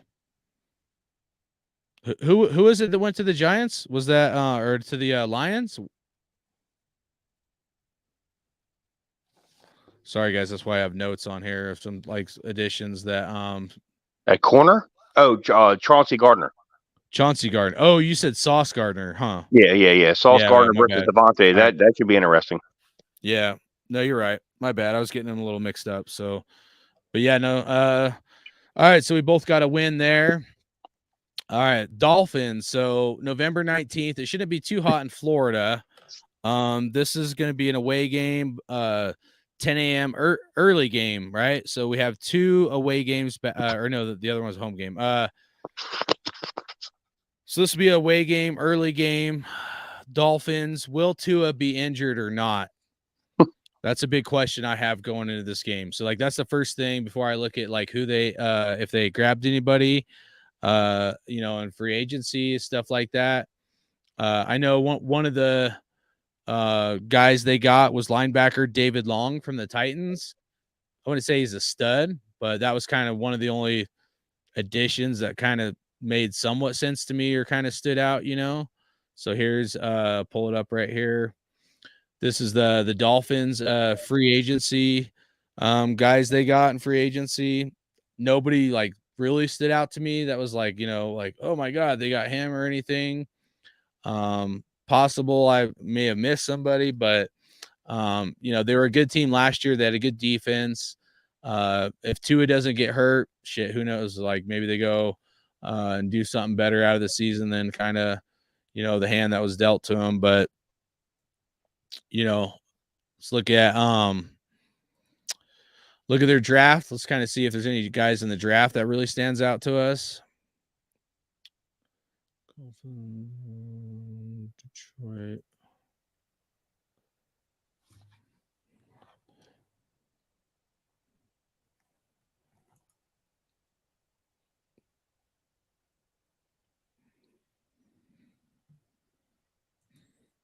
Just pulling it up here, guys. Give me a second. Jets, Miami. All right. All right, so here's the Dolphins draft class. So they didn't have a lot of draft picks. They had their first round pick taken from them for the tampering thing with I think it was like Tom Brady or whatever. It looks like they got a cornerback Cam Smith, running back Devon Ache, wide receiver Elijah Higgins, and then offensive tackle Ryan Hayes. Away game, Raiders should be clicking on all cylinders. Questionable if Tua Tagovailoa is going to stay healthy. I have questions if he will stay healthy. I'm going to say the Raiders beat the Dolphins here, even though it's a away game early morning. What do you think, Ryan? Loss. You're going to count that as a loss? All Not right. Even close. All right. G-Reb said, no way, because the Jets' first visit to our home stadium, and most new teams beat us because they want the away fans to come back to Vegas. Could be, bro. Could be. Maybe that's why they have so many primetime games. It's crazy. I'm still like, I don't even have words for the Raiders having, pretty much, 5 to 6, primetime games. But we'll have to go back and see how many we average a year. Yeah, someone needs to do that. That's a good point. Yeah, for sure, dude. All right, so next up, we're going against the Queefs. This will be week 12. This will be a game.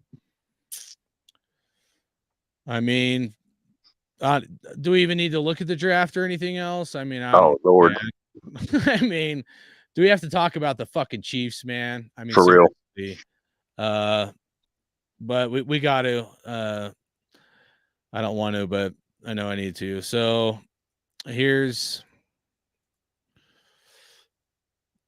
All right, here's the Chiefs additions here, guys. No one really stood out to me a whole lot, but there was a couple. Actually, there's like 3 that did. I take that back. All right, so the Chiefs got offensive tackle Jawan Taylor from the Jaguars. And then the Chiefs also went out this free agency and got offensive tackle Donovan Smith from the Bucks. And then they got linebacker Drew Tranquill from the Chargers. Those are three sneaky pickups, in my opinion, this offseason, which is kind of crazy. They were able to get, some studs like that. So they beef up the offensive line. They go out, they get a pretty good linebacker. And then let's look at their draft here. So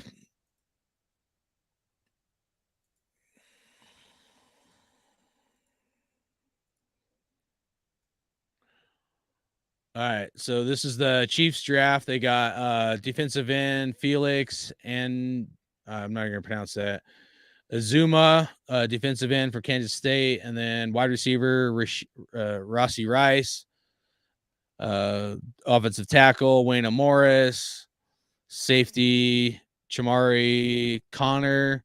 None of those names stand out to me. Like, maybe this offensive tackle, but other than this defensive edge rusher, I don't know. I don't know much about Rossi Rice, to be honest with you guys. It wasn't one of the guys I was looking at, but I didn't focus a lot on wide receivers this draft because I didn't think we were going to pick one before the third fucking round was over, but whatever. So Chiefs are a damn good team. We all know that, even if we hate them. It's a home game. I think we lose this game. I don't think we're ready to handle the Chiefs yet. What about you, Ryan? What do you think about the Chiefs here? Oh, it's definitely a loss. And if I may, you said something about they added 2 tackles in the free agency.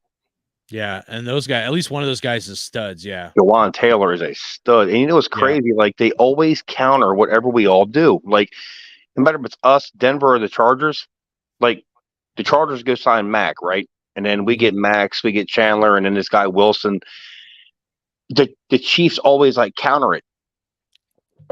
Yeah, and it's like, damn, man, like it's frustrating, sucks. Bro. I know. Well, and meanwhile, when we play the Chiefs, the other thing to consider, I don't want to keep. It's like I can't like just not fucking mention it that we did not come out of this draft with a linebacker that can cover the middle of the field, and we're gonna go up against Travis Kelce, like 100%, dude. Like, dude, not only do we not get Hendon Hooker, we can't get a fucking linebacker in the second or third round. Like, dude, like, even if we would have kept these draft picks and instead of getting the wide receiver at pick 100, we use that draft pick and then some leverage for next year. We move up and we go get a linebacker. You got Drew Sanders was there, Trenton Simpson, Noah Sewell, DeJuan Henley. I mean, Dorian Williams. We didn't do shit, bro. Shit. But I tell you what, though, we picked up Drake Thomas. Look him up. We got a UDFA. Yeah, I've heard some shit, but yeah, I don't know. Every time I get hyped on like Travis Kelce, dude. I mean, damn. Yeah, every time I get hyped on a no-name linebacker, it's like, I don't know, man. Yeah. It ends up being nothing. So like now I'm like, I'm gonna have no expectations, and hopefully they'll blow my fucking doors off. Oh, absolutely. Absolutely. Because I have every time we had expectations, like last year, hey, we're going to go 12-5, right? Yeah. Yeah, right. I thought we were. I thought we'd win at least 12 games. Oh, me too. I thought I wasn't being a homer. Like I really thought that. Me too. It just shows what kind of dumbass I am. But all of us at Raider Nation thought we were probably winning at least 10 games, right? 100%. Oh man. Yeah. All right. Yep. I'm gonna try to stay positive. But all right. So week 13, we're not losing week 13, dude. I know that for sure. We have a bye week 13. So where are we at? Like record wise? What's that? Where are we at record wise, me and you? Let me look at it in a second. Real quick, I wanted to say a shout out to Raider 07. He said, Chiefs about to pull another ring around the Rosie's bullshit. Oh God. I fucking hope not, dude. Somebody needs to punch them in the face. Dude, Max Crosby, please, dude, for the love of God. If they do that shit ever again, I don't care how big the penalty is. Just go run in the middle of their formation and like tackle fucking 3 or 4 guys at the same time. Raider Nation will take a loan out to pay for that shit. Yeah, dude. Like, I don't care, dude. Someone needs to break fucking Mahomes' ankles or something. They do that shit again. So, but yeah, pretty tough shit. So, all right. So right now, I got 1, 2, 3, 4, 5, 6. So right now I'm at 6 and right now we'd be 6 and 6 with mine, and then you have us at 5, 6. You'd have us at 6 and 6 as well. Damn. Double check. 1, 2, 3, 4, 5, 6. Yep. So we're both at 6 and 6. So we got So their right different now routes. we in But the wild card spot. hey, if we were at 6 and 6 at this point in the season, I'd actually be happy. Me too. Me too. I don't know. Because honestly, before I saw the schedule, like I was like, Raiders are winning 4 to 6 games. So Yeah. but I'm trying not to be a hater and I'm trying not to be a fucking homer here, guys. And that's why I wanted to look. I want to do this like analytically and look at this from a little deeper in depth. And I do think towards the end of the season, this team should be gelling, right? Some of those rookies should be coming on. Hopefully we don't have injuries and all that. But And this is our first late buy for a while. Yeah, I know. Right? I think our buys usually come early. They favored us in some games. Normally we're getting screwed with a lot of cold games at the end of the year and not getting any primetime games. So we'll see, man. We'll see if these guys can handle the lights. So all right, week 14 coming up here after our bye week will be against the Vikings. So they'll be coming to our house. Man, they got a good team, especially with Justin Jefferson. And then they just drafted, I think it's didn't they get Jordan Addison or something like that? We'll find out here in a minute for sure. Let's see, Vikings. Oh fuck yeah! And they actually had a few guys they signed in free agency that was kind of wasn't like a home run free agency, I would say, but it was definitely like I was a little more I guess intrigued by some of the guys they signed. So give me a second. I'll pull up their free agency acquisitions. All right, so this is the Vikings, who they acquired in free agency. I got some notes on them here. I'll pull up. All right, so the Vikings, they got tight end Josh Oliver from the Ravens. They re-signed center Garrett Bradbury. They got defensive end Marcus Davenport from the Saints. Kind of like that pickup for them. And then they got cornerback Byron Murphy from the Cardinals. And then they lost Patrick Peterson. So they did lose a stud in Patrick Peterson, but they also signed Byron Murphy, who I think is a pretty good cornerback. So all in all, maybe not a home run free agency, but I think that's pretty good. And then let me pull up their draft here. Minnesota. All right, so this is the Vikings draft.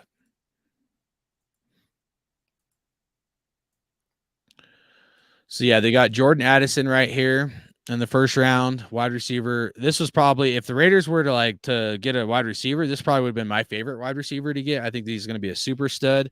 Plus they got Jordan Jefferson, so that's kind of fucking scary.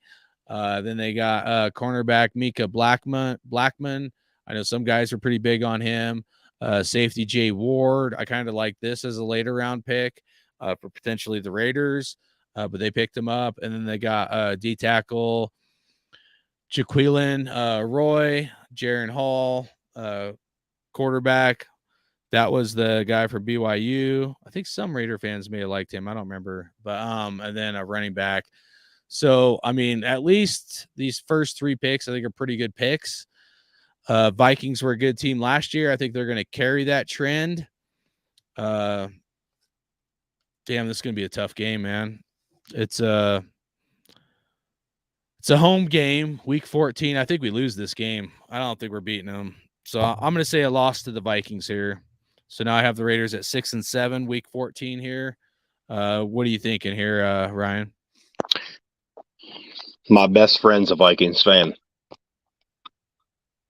And he wasn't sold on them last year. He said that they won 9 games because of one-score games, and we lost those games. Okay. So I'm going to say at this point, injuries happen. I got Detroit taking that division, and I think we win this game just because I think they'll be beat up. Well, in their quarterback, I mean, I don't He's know. suspect. A lot of Viking fans want to, Yeah, and he's one of them. He wants to kill him. Yeah, so he was happy about Jaron Hall. yeah. A lot of guys think that Kirk Cousins is like Derek Carr, man. I mean, yeah, I think we win this game. Yeah. Raiders 07, shout out to you, said week 13, all eyes on Jimmy G, a babysitter. Don't let him go near wet floors or stairs. Oh, He Lord. always gets hurt towards the end of the year. That's funny. And then G-Rev said the difference between having a mediocre quarterback and elite quarterback, you have no confidence in any game, but now you put Burrow on our team and see how you feel.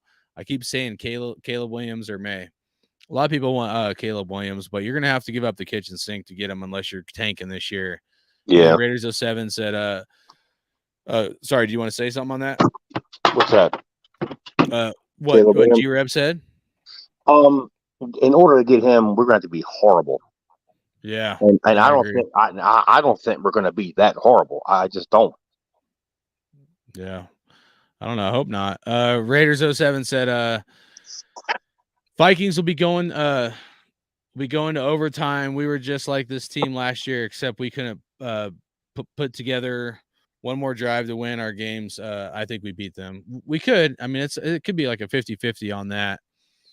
And then Warrior said the Chiefs are playing in Vegas for the next Super Bowl because the NFL loves to stick it to the Raiders. Kind of that way. Definitely, like I kind of went off on, the pre-draft, and I did like a highlight video when I was like cussing out the Chiefs and with their Super Bowls they brought out. But I mean, like I said it in that video, but like seriously, has any NFL team ever brought up their Super Bowl trophies during an NFL draft? Maybe they haven't. I missed it, but like that was something that was just very mind-boggling to me. That like I've never seen any team ever pull out their Super Bowl trophies during an NFL draft, and I know they just won the Super Bowl. But that really kind of pissed me off with fucking Patrick Mahomes and his mohawk mullet. What do you think of that bullshit there, Ryan? You know they were going to rub it in. Yeah, I know. I mean that's what pisses me off the most about it. It's like you can't even be humble about this shit. Like, to be honest, the Chiefs weren't shit for 40 years. Yeah, they got a lot of bandwagon fans, bro. So yeah, I mean, I understand. Like in our lifetime, they owned this when they had Schottenheimer and shit. Yeah. But dude, to be for real, like you guys are the Golden State Warriors right now. Yeah, I know. I mean, really? Yeah. It's sickening, dude, because they're in our they are, the harder division. they fall. Someone's gonna knock them off their big horse. Hopefully it's the Raiders, but yeah. All right, so next up, the Chargers, the Chokers. I mean, I pretty much already went over their free agent signings, which wasn't much. The draft, they got our boy Henley. Big disappointment. They had a pretty good draft. So the first week I had the Raiders losing to them, and then so did you. This is going to be Thursday Night Football. Right now, I would have the Raiders at 6-7. You would have us at 7-6. So I'm going to say we win this game somehow, but they might take this primetime game away from us if we're only if we're at a 6-7 or something. But what do you think about the Chokers here? Even if you're at 6-7, I don't think they take this from us because at that point, this is a playoff game. Because the Chargers are going to be around us here, and I think we get them. There's no way they're sweeping us. Usually, this is a 1-1 series, and I think we get them right here. Yeah, I mean, we beat them pretty handily last year, and I thought they were going to smoke us. And that score really wasn't that close. We kicked their ass second game around. Yeah, true. Well, we almost beat the Chiefs last year. So speaking of which, we got the Chiefs coming up December 25th. So this will be a Christmas Day game. It says it should be at 10 a.m. I know it's an away game, and don't ask me fucking how. I want to go loss against the Chiefs. I do, but I just hate them so much. I have to fucking go homer on this one. And I'm like kind of anti McDaniels at this point right now, but maybe he's proven me wrong. We're gonna get towards the end of the season. Raiders should be clicking on all cylinders. Hopefully Jimmy G stays healthy. I'm gonna call that a W. What do you think, Ryan? Oh my God. On Christmas Day.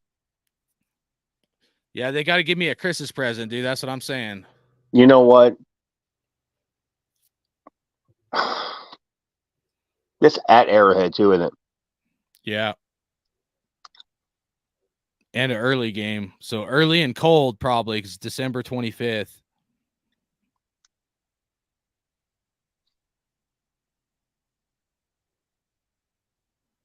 Good Lord, dude.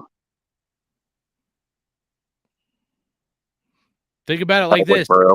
Tyree Wilson should be his foot should be healthy, and he should be clicking on all cylinders during this game. I'm also looking at who's in the conference, what's going on, their record. You know what? God, man. You know, Tyree Wilson gonna want to sack his because I'm pretty sure Patrick Mahomes went to the same college as him, right? Didn't they both go to that college? Oh yeah, Texas Tech, yeah. You know what, hardcore. Oh my God. You know what? I'm gonna jump on board with you, dude. I say Dan Carlson kicks a Hail Mary and we win this game like last second. He kicks I'm gonna say my hater pick, the Trey Tucker runs a fucking kickback or a punt back for a touchdown. We win the game. Either way, we both got dubs. Trey Tucker should be our next Tyreek Hill. Yeah. But yeah, I'm with you, dude. I'm gonna homer that one too and give us one on Christmas Day. Yeah. All right, week 17. Ooh, this is a tough one, man. We're gonna be at the Colts. It's gonna be a game, the morning game. It's indoors, so we don't gotta worry about weather. So that's a plus for us, right? I like that we don't have to worry about the weather. One of the key notes I had for the Colts was they picked up a defensive end, Samson Ibukum from the 49ers. So let me pull up the Colts shit here real quick. You know, thinking about the Colts, obviously, we know they got Anthony Richardson, right? So that's kind of interesting if, Anthony Richardson should be starting for the Colts, but, you think about it and it's like, well, he should be really starting to click. You would think, didn't see too much in their offseason as far as free agency that really stood out to me, other than like that one guy I mentioned. Or I just lost it. Oh, defensive end, Samson Ibukum, they got from the 49ers. But let's go into their draft here. See how we think they may have done in their draft.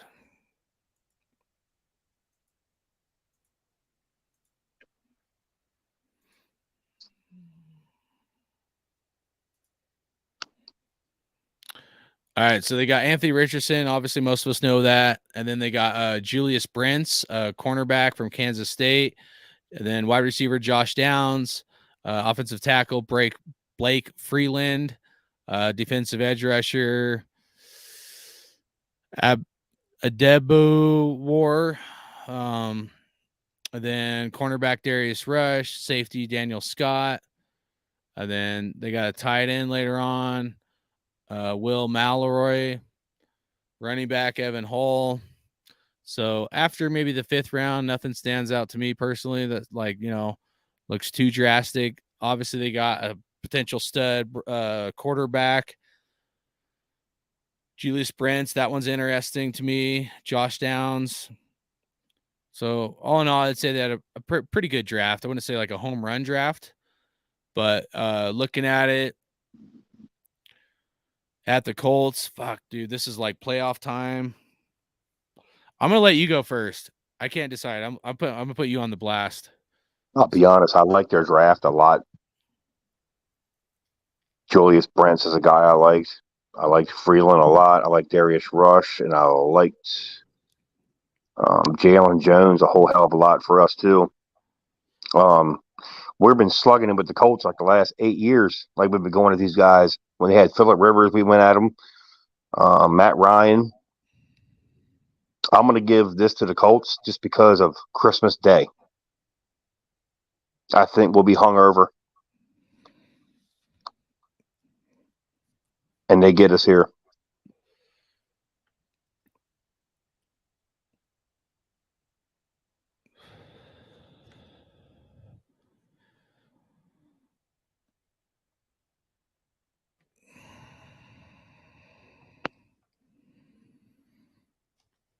All right, so you would have us at 9-8. I would have us at 8-9 going into this game, and you said a loss. Yeah, strictly because of the Christmas Day game. Because I had us initially losing that game and getting this game, so I'll reverse them and say we ride high, too high, and the Colts beat us here. Man, this is a really tough one for me, man. I'm trying to.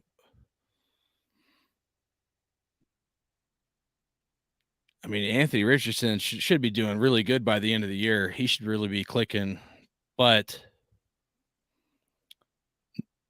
new coach. I don't feel like they did super awesome in free agency. I don't think they had a super solid team last year, obviously, with a record. I'm going to say the Raiders win this game.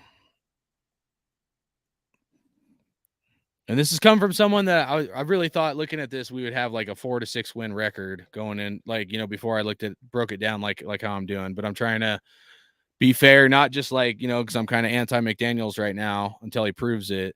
But I'm just trying to have an analytical mindset. I do think it's going to be a tough game, an away game, early game, but it's indoors.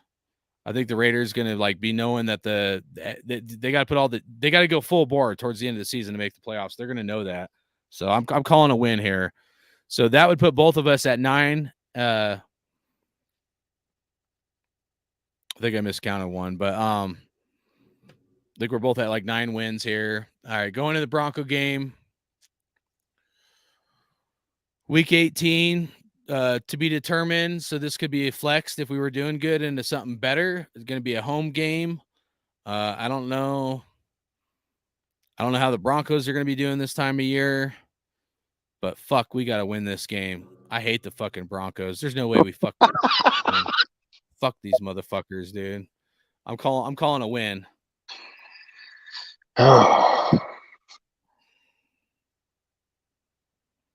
You're not going to look at I guess we already did look at the draft board and shit.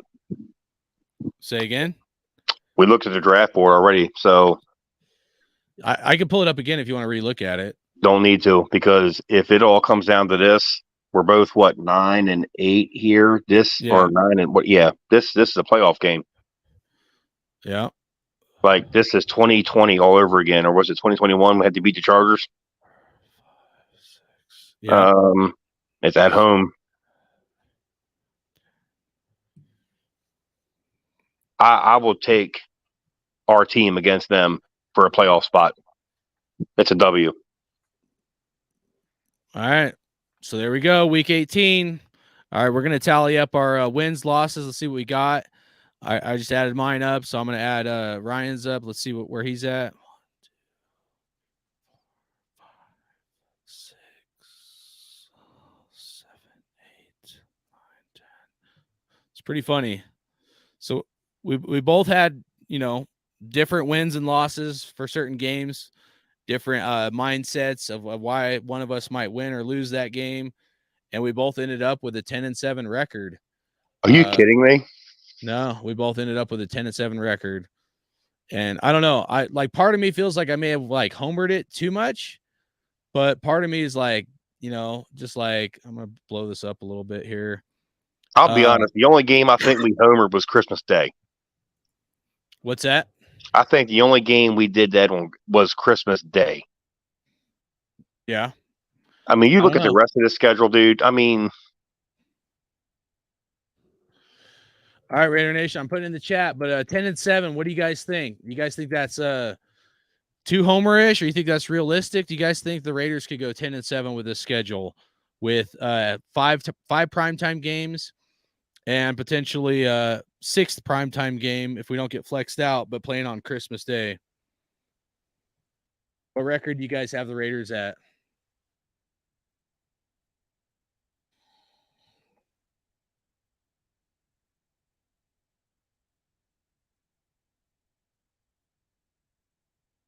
Make sure you guys hit the like button, subscribe if you're not subscribed. We appreciate it.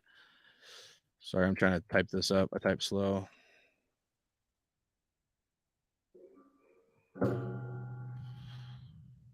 Yeah. Warreb said homerish. I agree, because like before the schedule came out, I looked at it. I'm like, oh, we're getting like 6 wins. Like, so like it's hard for me not to homer out, even when I'm pissed at this coaching staff. Like, I'll be honest, dude. Like, I could be the most pissed off person. I pulled the schedule, and like, it's fucking hard for me to be like, yeah, Raiders gonna lose this game. Like I'm serious, guys. Before like I pulled up any notes, I was looking at it, and I'm like, Raiders gonna fucking have like 6 wins. I'm gonna make sure of it. I start digging into it, start like contemplating, and I'm like, fuck, dude, that's got to be a win, So, there's definitely some fandom in there. Realistically, it could be, maybe 8 wins, 8 to 9. But I do think 10-7 would be doable if this coaching staff pulls their fucking head out of their ass. So, Raiders 07, shout out to you, said 10-7 is realistic depending on health of QB number 1. Absolutely. I agree. Jimmy G got to stay healthy. If he gets hurt, I don't trust the interception king O'Connell we drafted. I know a lot of Raider fans like him. I'm not that high on him, but we'll see. Maybe he can turn into something down the road. But he throws a lot of interceptions. Warreb has 7 and 10, and then Raiders of 7 said, I think we get at least 7 wins on the lowest end. And I think that's a fair take. I think 10 might be a little homerish or a little more like maybe too optimistic. And 7 is probably on the low end. So I'd say anywhere between 7 and 10 is probably a fair record. I could easily see 9 and 8, 8 and 9.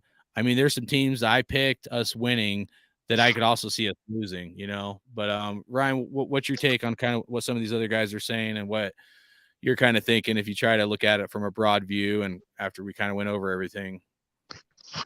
I mean, if we got us to 10 wins, that is probably, I guess, homerish, because to be honest, this is the second year of this regime, and this is supposed to be it's a rebuild. Well, I'll tell you this right now. If we trade Hunter Renfrow and we don't sign Josh Jacobs, and Josh Jacobs is not a Raider this year, which I have a feeling he's not going to be. I kind of went off my last stream I did talking about the draft, my final thoughts. But I heard it. Yeah, I heard it. If Josh Jacobs, I know I call some people some jackasses. I shouldn't do that. I apologize. I just get so fired up. Oh, you're like, good. Of all the things, it's like just make Jacobs a Raider. Like, if this staff could do one thing, and I said that like this going into this offseason, these guys got to sign Jacobs. And if we let him go, dude, like I don't see it like we're probably we let Renfrow and Jacobs go. I see us as probably a 6 or 7 win team. So if we keep Jacobs and we sign him and we keep Renfrow, at least keep Jacobs. I mean, and if they use Renfrow the right way, because they're not calling the right plays for Renfrow, guys. If you look at, if you watch tape on Renfrow, you go back when he was doing being very productive with Gruden, he was doing a lot quicker in and out routes, and where like McDaniels is trying to use long like drag and long drawn out routes for Renfrow. Which that's not his skill set, guys. His skill set is juke moves, man. He's not a speedster, so you can't expect him to do that style. But that's probably why they drafted Trey Tucker so high, thinking he could replace Renfrow, So, like, I get it to some degree, but to another degree, it's like, I feel as a leader, like, especially because they paid Renfrow. It wasn't like the previous regime paid Renfrow. They paid Renfrow. They should find a way to coach him better or to change up some plays and stuff to get the best out of Hunter Renfrow. And so I feel like there's a big miss in some of these areas. But yeah, what were you gonna say, Ryan? If we don't have Jacobs, I'm not worried about Renfrow, because Renfrow was solid when we didn't have Ruggs and Waller, and him and Carr had a rapport. And Renfro would go off a script and Gruden would let him do it. He's not doing that shit with McDaniels because McDaniels is wanting it his way. Yeah, he's not adjusting to. Yeah, Exactly. So well, I think that's why Trey Tucker is there, and I think Renfro is expendable. I'm not saying I don't like Renfro. I love Renfro. I like him a lot, but that's I'm not coaching either. So hey, damn, But Jacobs, if we don't have Jacobs, I take 3 wins off the board automatically. yeah. If they don't get it done, dude, it's like I almost feel like they're purposely tanking to try to get Caleb Williams or some shit, dude. You know what I'm saying? I mean, yeah, But this year here, like, so this sucks. Like, and I know me and you both are on the same page here. Like, I want to believe these guys. I want to believe in these guys. I don't want to have to say to hell with McDaniels and this shit suck and we got to go through this again if we fire this guy. You know what I'm saying? And here we go. And here we go. Like we're in another freaking tailspin. So I want this to work. It sucks to have to trust this dude because you don't fucking like him. But it's like, I know this year is going to be a learning curve year. This is what this is supposed to be. We're not supposed to go out this year and win 10 games. We're not. Like, this team is not set up to go out here this year and win 10 games. It really is not, because we're paying like $33 million in dead cap money to people that no longer play for us, and then we have $100 million next year. all right, so let me ask you a question. Are you a tinfoil hat kind of guy? Like, do you like tinfoil hat theories? What do you mean by that? Like, I don't know, like deep diving in like a what if scenario, or I don't like the word some people use, like conspiratorial or whatever, but so like looking at this team, right? Like give a fair assessment. Why did they give us 5 primetime games and a Christmas Day game, which is pretty much a primetime game? I'm going to pull it up here right now so everybody can see it. Anybody just tuning in, appreciate you guys. Go through it again here real quick. Week 3, Sunday Night Football, 1 primetime game. Week 5, second primetime game, Monday Night Football against the Packers. Then third primetime game, Monday Night Football, Week 8. Fourth primetime game, Sunday Night Football against the Jets. So that would have been, what, 4? And then if we count the Chiefs game coming up here, Week 12, Christmas Day, right? That'd be 5.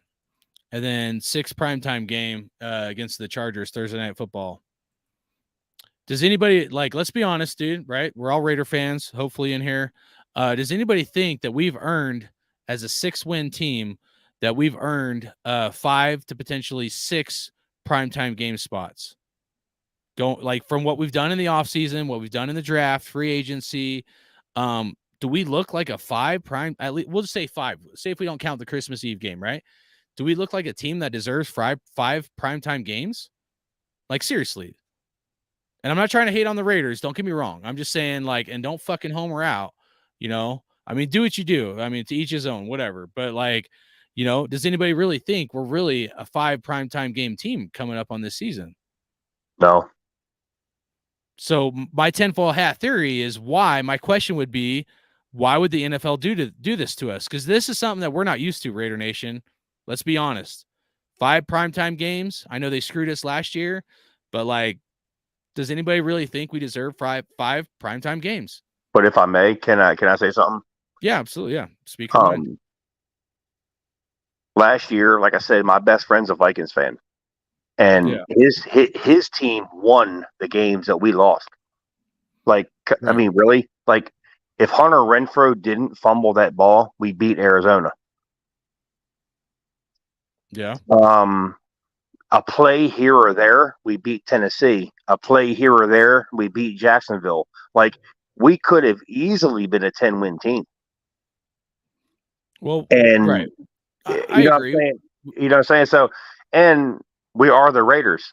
I'm not going to toot our own horn, but we are the Raiders. So, like I said, it sucks to toot your fucking horn. We're going to get primetime games no matter what, right? Because we're in fucking Vegas and we're the Raiders. But, I mean, I am a conspiracy theorist. I don't think the NFL puts us in Vegas and then and to just lose. Like, Well, to me, my thought process is one, we should all know the Super Bowl's in Vegas next year. I felt like the Raiders should be in the running to be in the playoffs to make a run for a Super Bowl when we've had the first time ever in our history a Super Bowl home game. You know what I mean? oh Meaning yeah, like a Super Bowl at our stadium. You got to realize not you, but I'm saying Raider Nation, realize we've been a franchise since 1960. We've never hosted a Super Bowl in Oakland, let alone Las Vegas. Obviously, we have a new stadium, so there's reasons why we're hosting a Super Bowl. I think the primetime games, the quantity, and I'll think about it more because I always try to look at all these different angles before I come up with maybe possibilities and stuff. But it like when I look at it, I'm like, look, we got the Super Bowl coming here. They want to show off the stadium. They want to bring in fans from other places, like someone I think I put in the chat. I'll get in the chat here in a few minutes. But they want to host away teams that want to come to Las Vegas. So they're trying to showcase the nice new stadium and the trophy kind of thing. And Las Vegas is going to make a lot of money from the Super Bowl. I mean, Las Vegas was even before the Raiders were there or we had a stadium there. I mean, Las Vegas is one of the biggest happening places on a Super Bowl weekend because all the betting and shit. Now, obviously, sports betting is a lot bigger. You can do it through a lot of other places and apps and things like that, versus having to physically go to Las Vegas. But they want to turn Las Vegas. I think, like my theory on it is that places like the Saints, they'll probably always host the Super Bowl here and there. But I think their time of being like that big dog that always like hosts the Super Bowl like a lot, every other year, every couple years, I think that's going to be the Raiders. I think our stadium is going to be the next happening new shiny thing. You know what I mean?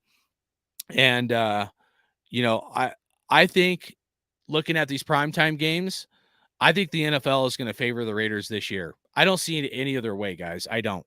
I think we're going to get penalty calls going our way, which none of us are used to, right? Like I'm always the guy, I hate the tuck rule. I hate the referees, all that shit. But like, I see a scenario where there's no way, in my opinion, they give us 5 primetime games, plus you could count a 6 with Christmas Day, if the NFL doesn't want the Raiders to win. I'm not saying we're going to the Super Bowl. I'm not saying that. I'm saying the NFL, for some reason, somehow is favoring the Las Vegas Raiders this year because we didn't earn, let's be honest, we did not earn 5 primetime games. I mean, we didn't, dude. We're, as much as I love the Raiders and shit, we're not that good of a team. Maybe the NFL, instead of us getting fucked all the time, and I've kind of said this years past, I think at some point the NFL is going to transition and I think they're going to start favoring the Raiders. That's the only way this makes sense to give us 5 primetime games. What do you think, Ryan? once again, you took the words right out of my mouth because Las Vegas has already become an attraction because we're getting concerts, we're getting bowl games, college games there, and we've had, if you're a wrestling fan, I think WrestleMania has already been there, and so is SummerSlam.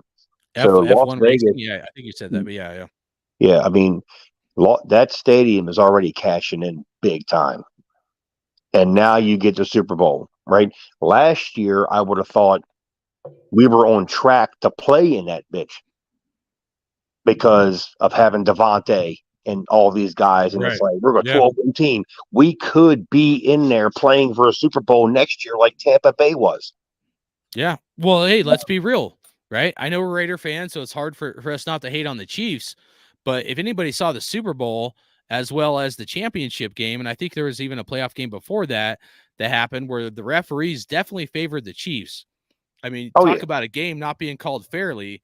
Does anybody in Raider Nation not think that fucking the other teams got screwed against the Chiefs and the referees? It was almost like they threw the game so the Chiefs could fucking win. Because that's the way I saw it. Even the and Super I'm not Bowl. even saying as a queef Chief hater, you know what I mean? Even the Super Bowl. Huh? Even the Super Bowl this past year. I mean, yeah, I have to deal with these Eagle fans I work with. They're a pain in the ass. But let me tell you something. You don't make that call at the end of that Super Bowl of a holding call to give the Chiefs a first and goal. Well, and you're right, and they did the same thing the game before against the Bengals, right? I mean, so yes, I am with you on the whole conspiracy theorist thing. Like, I just think the NFL, but it's not a conspiracy thing. The NFL handed them pretty much a Super Bowl trophy by throwing the fucking game, by not calling the game fair. But what you just said after that was, but way before this was, it's almost like they're going to favor the Raiders, right? It seems that way. I know it's crazy. It's crazy. No, guys. it's not. It's not. I know, like it's not. It's not, because Roger Goodell's buddies, right, are Robert Kraft. Right. Well, who's running the Raiders right now? Roger Goodell. The Patriots. Yeah. Dave Ziegler, Josh McDaniels. He's got all his buddies down here, man. I mean, and I don't want to sit on here and say I'm Mr. Conspiracy Theory, but man, let's think about this. We went to Vegas and we were winning. Like, you can't go to Vegas losing.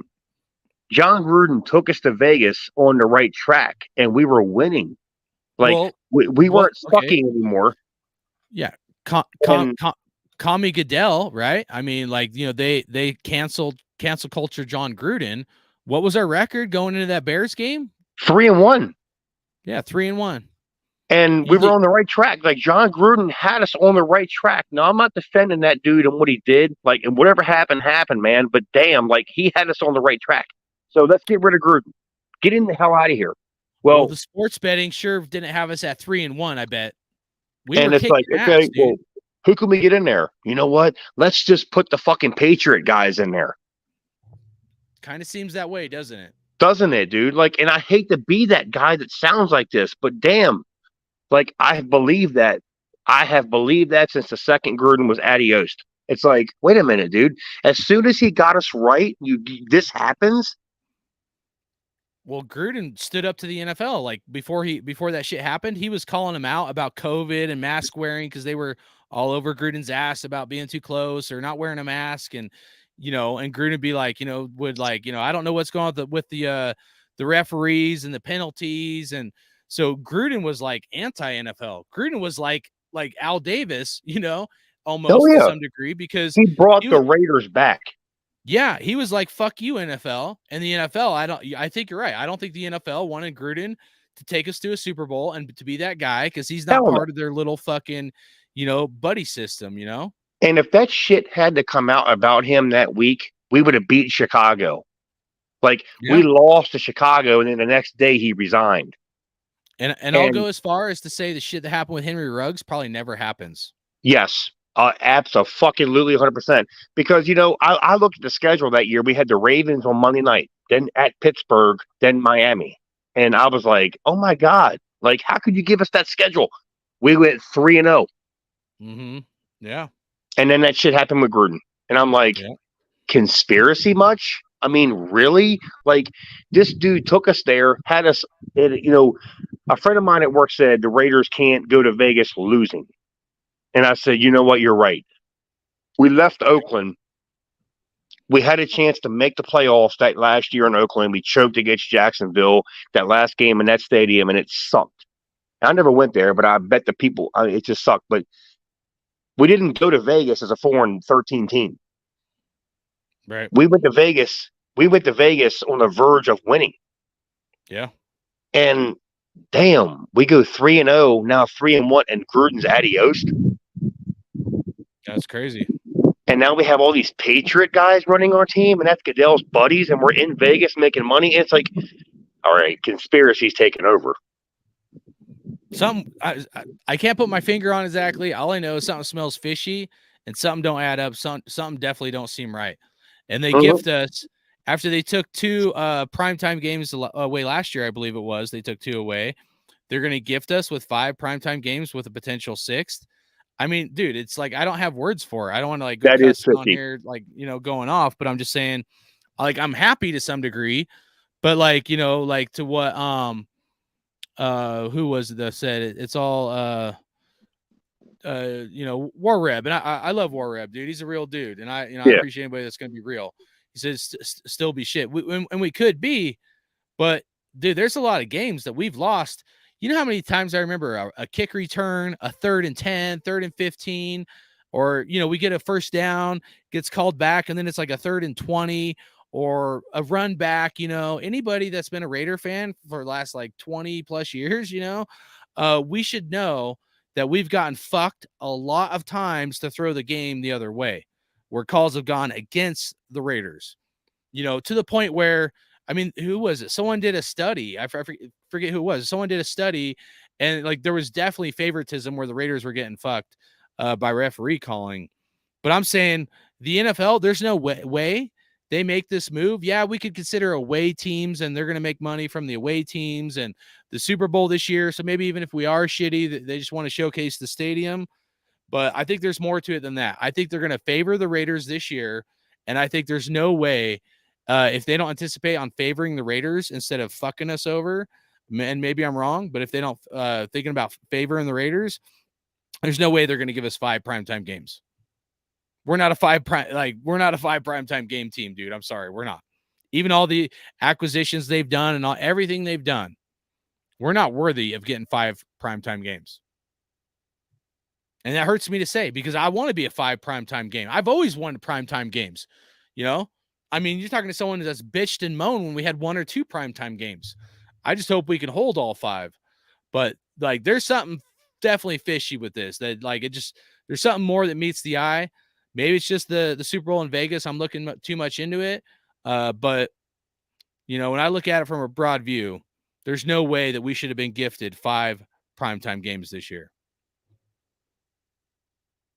But hopefully they favor us. I'll take these guys fucking over other teams to help our team out any day of the week because we've got fucked for the last 20, 40 years. You can go as far back as you want.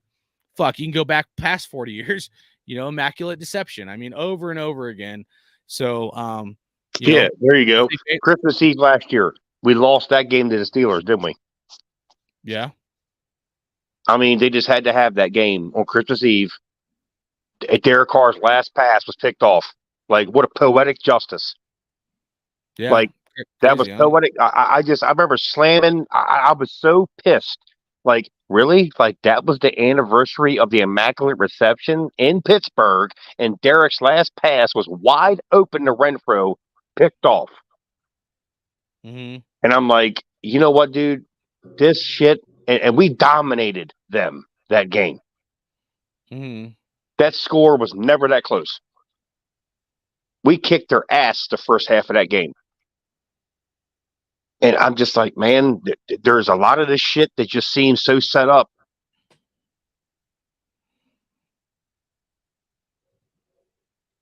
Yeah. Raiders 07 said right here, Francis Harris rigged game. Yeah. It's crazy. Going into that game, I thought we'd win it until Franco Harris died. And I was like, oh, fuck, man. There's no way the NFL is going to let us win this game. No way. Yep, exactly.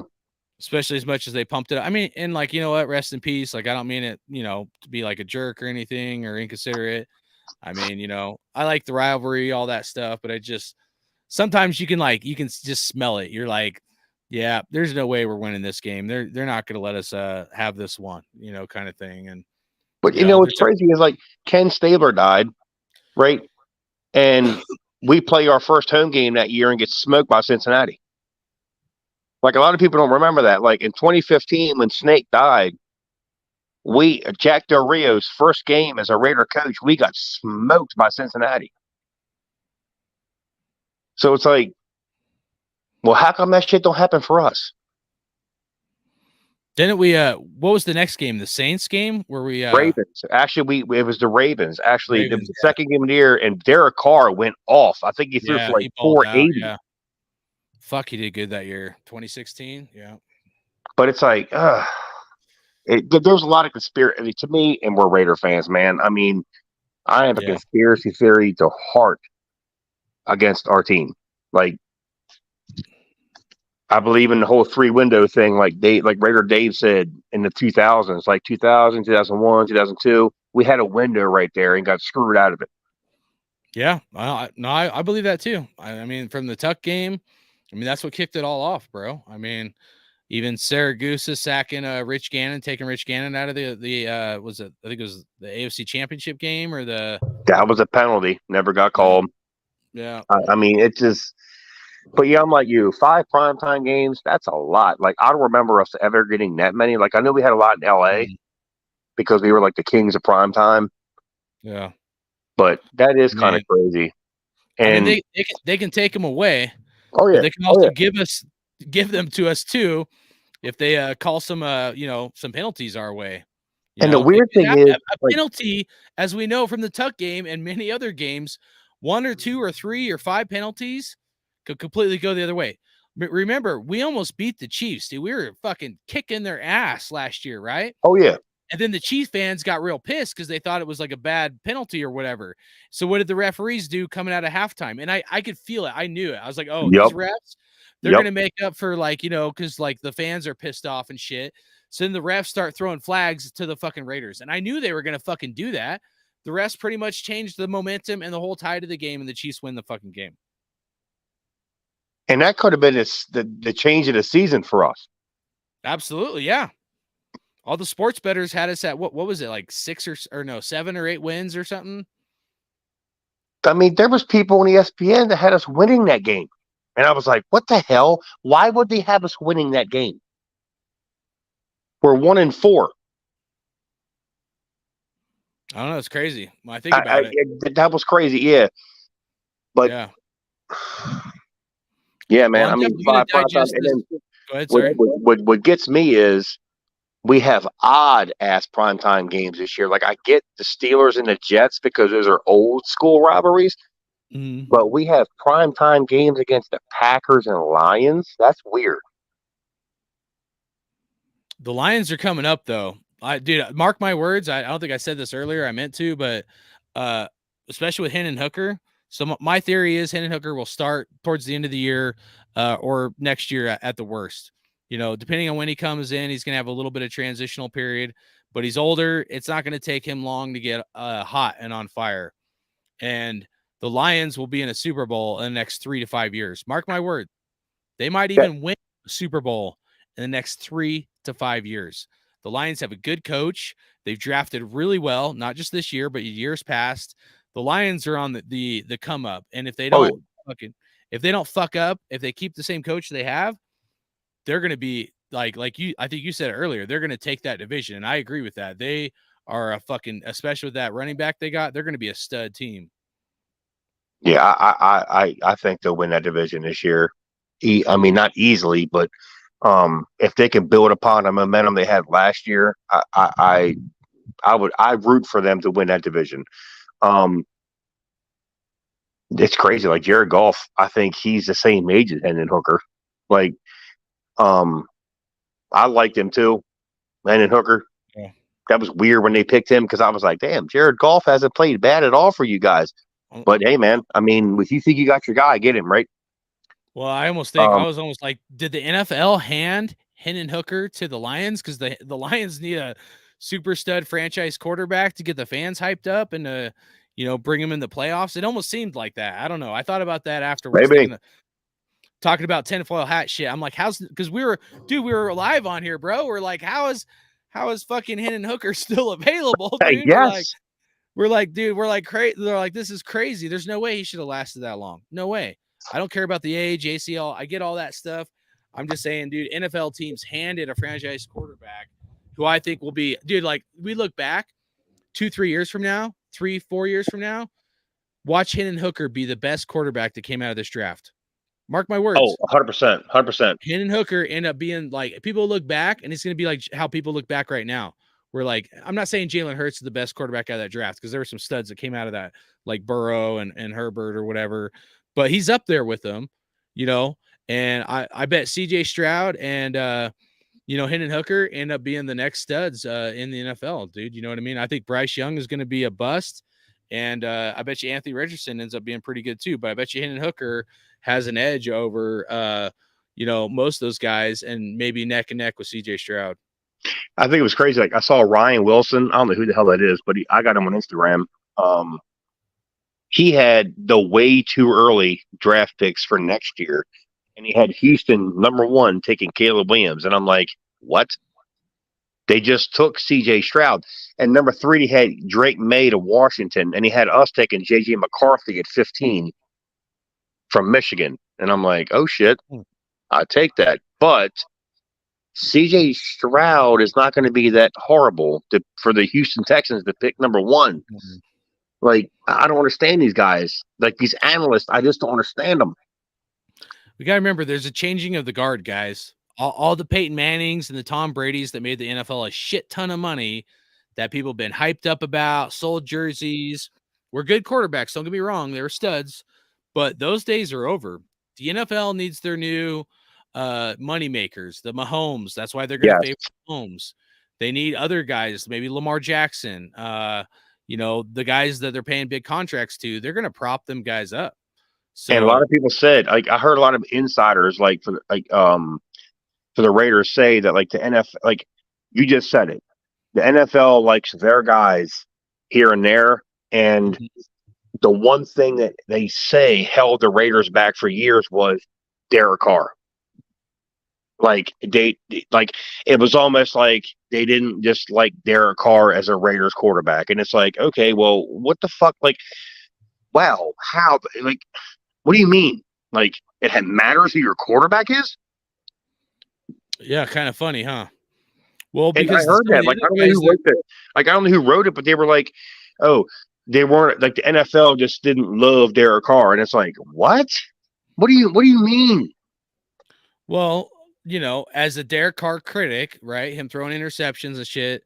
At times, like some of those moves aren't on the NFL, but I will say we've all seen Derek Carr get hit, the refs not call a flag, and then they could make that same hit on someone else, and the refs automatically call it. So you're absolutely right that they favor people. It's almost like whoever makes them the most money, they're going to favor more. Whether it's But you know what jersey pissed me off sales or hardcore? The year he broke his leg, they were on his dick. yeah. Like, I remember, like, as a Raider fan, I was ecstatic, man. We were doing so well, and every time we come on TV, they were like, "Oh, the Raiders and their quarterback Derek Carr." And what happened? Yeah. Like, oh, the NFL don't love Derek Carr no more, huh? Yeah. We paid him, and then I don't know. It's interesting for sure. So read a couple comments in here, and then we'll wrap it up here in a few minutes, guys. Are here shortly, unless there's anything else you guys want to talk about. But Warreb said, you guys are on my level, unlike Docs and them. They live in La La Land and act like little kids, and they think the NFL is real. What a joke.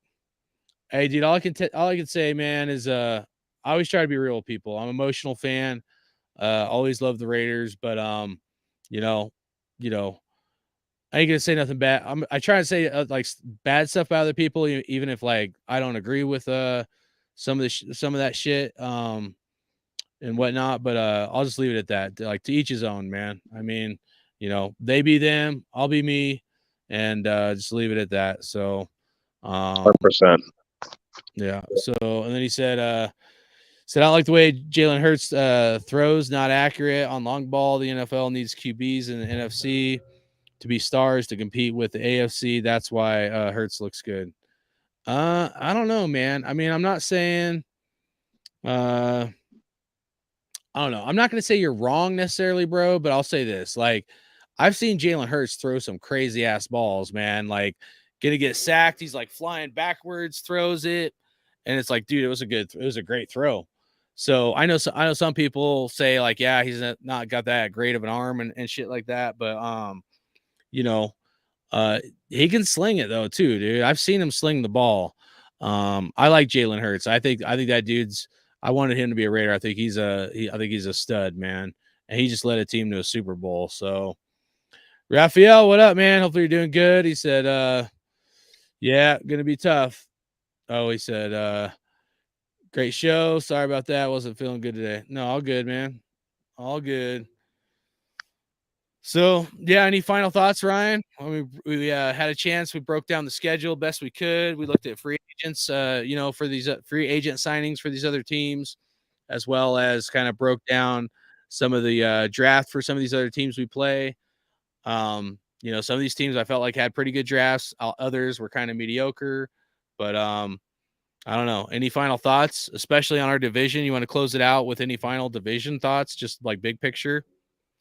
I I mean, we Like- all know this is long from over, right? I mean, Mm. we're going to make some more moves. Maybe it's not over for us for linebacker. Maybe we get somebody that somebody else cuts, or we trade for somebody. Who knows? Right. Um, the Raider fan in me wants to believe that we do go 10-7. I mean, come on. I mean, you don't have your channel up to say, "Oh, we're going to go 3-14 every year." I mean, come on, man. I mean, pass the faith. We'll see what goes on with these guys. I mean, I think we'll make some more moves, man. I don't think we're as bad. I really don't. Like, looking at this thing now, it's like, We're not as bad if the coach coaches them right. These coaches have Yes. to coach these players and right. they buy in. Especially because they and- got rid of so many players they did. yeah, So if they can coach good and coach them right and be good teachers, because that's huge, they got to be good teachers. yep. And also at the same time gain the respect of your players. Then yeah, I mean I'd be more optimistic. And they But buy we in. also have to see it on the field. You know what I mean? Yes, but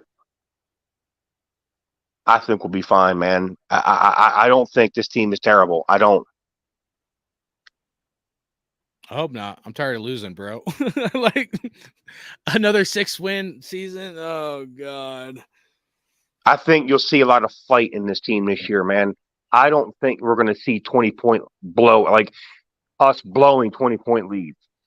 You know what I'm saying? should- Like, I think this will be Yeah. different this year. I really do. We just got to get hot towards the end of the season, going into playoffs, dude. We got to find a ticket to the dance, and then we got to be hot going into that dance. We can do that. Anything's possible. I truly believe as long as you make it in the playoffs, and hopefully you're going in strong, you never know what could happen in the playoffs, man. That's right. So, all right, everybody, appreciate you guys. War Reb says there's too many great QBs in the AFC. They need Super Bowls. So the Raiders probably won't get in until they get a superstar. It's a QB driven league. Could be. But I mean, Jimmy G looks like a supermodel. Maybe they want him on, I mean, how many Super Bowls has Jimmy G been to? At least one and almost Yeah, two. he did. He helped Went the to one. Niners last year. James, what up, big dog? He said Raiders.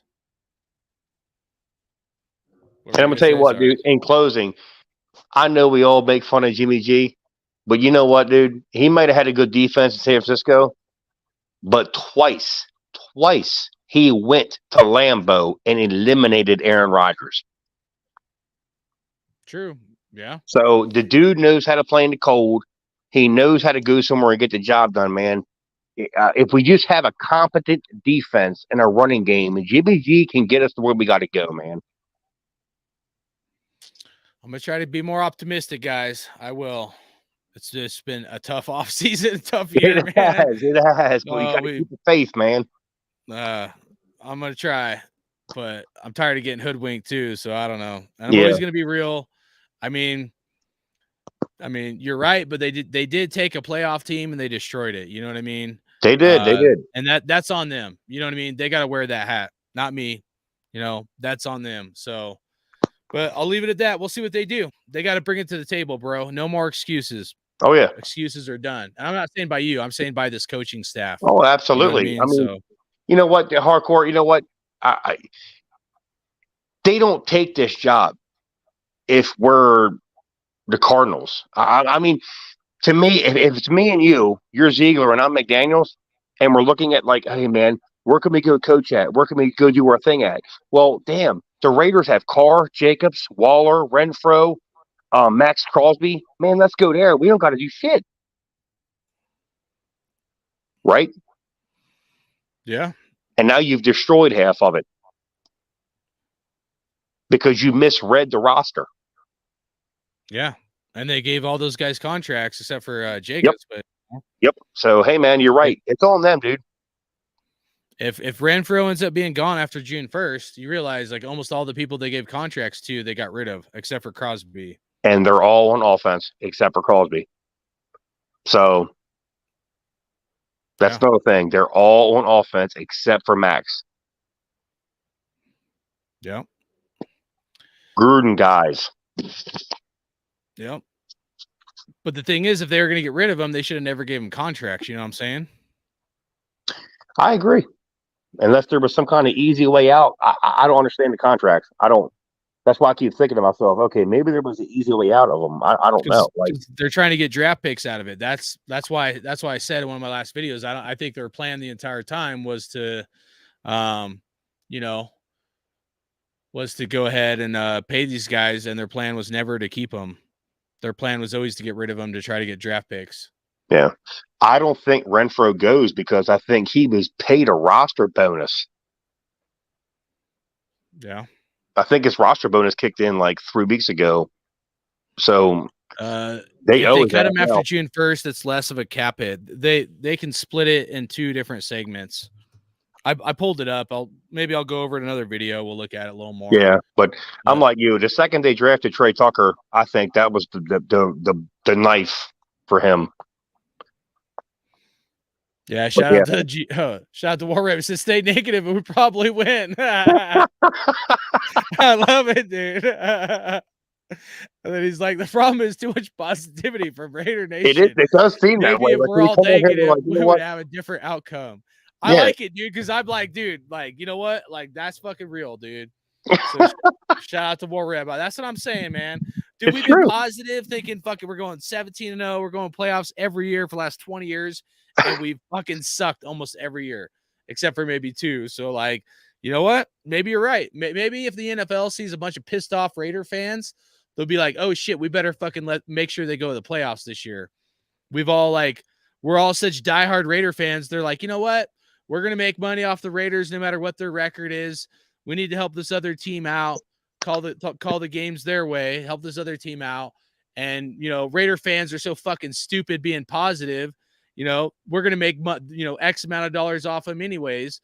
But if we pump up the Lions, we'll make a little bit more money off the Lions, blah, blah, blah kind of thing. So, you know what? I don't know. It's real tinfoil hat like, you know what I'm saying? But there could be something there.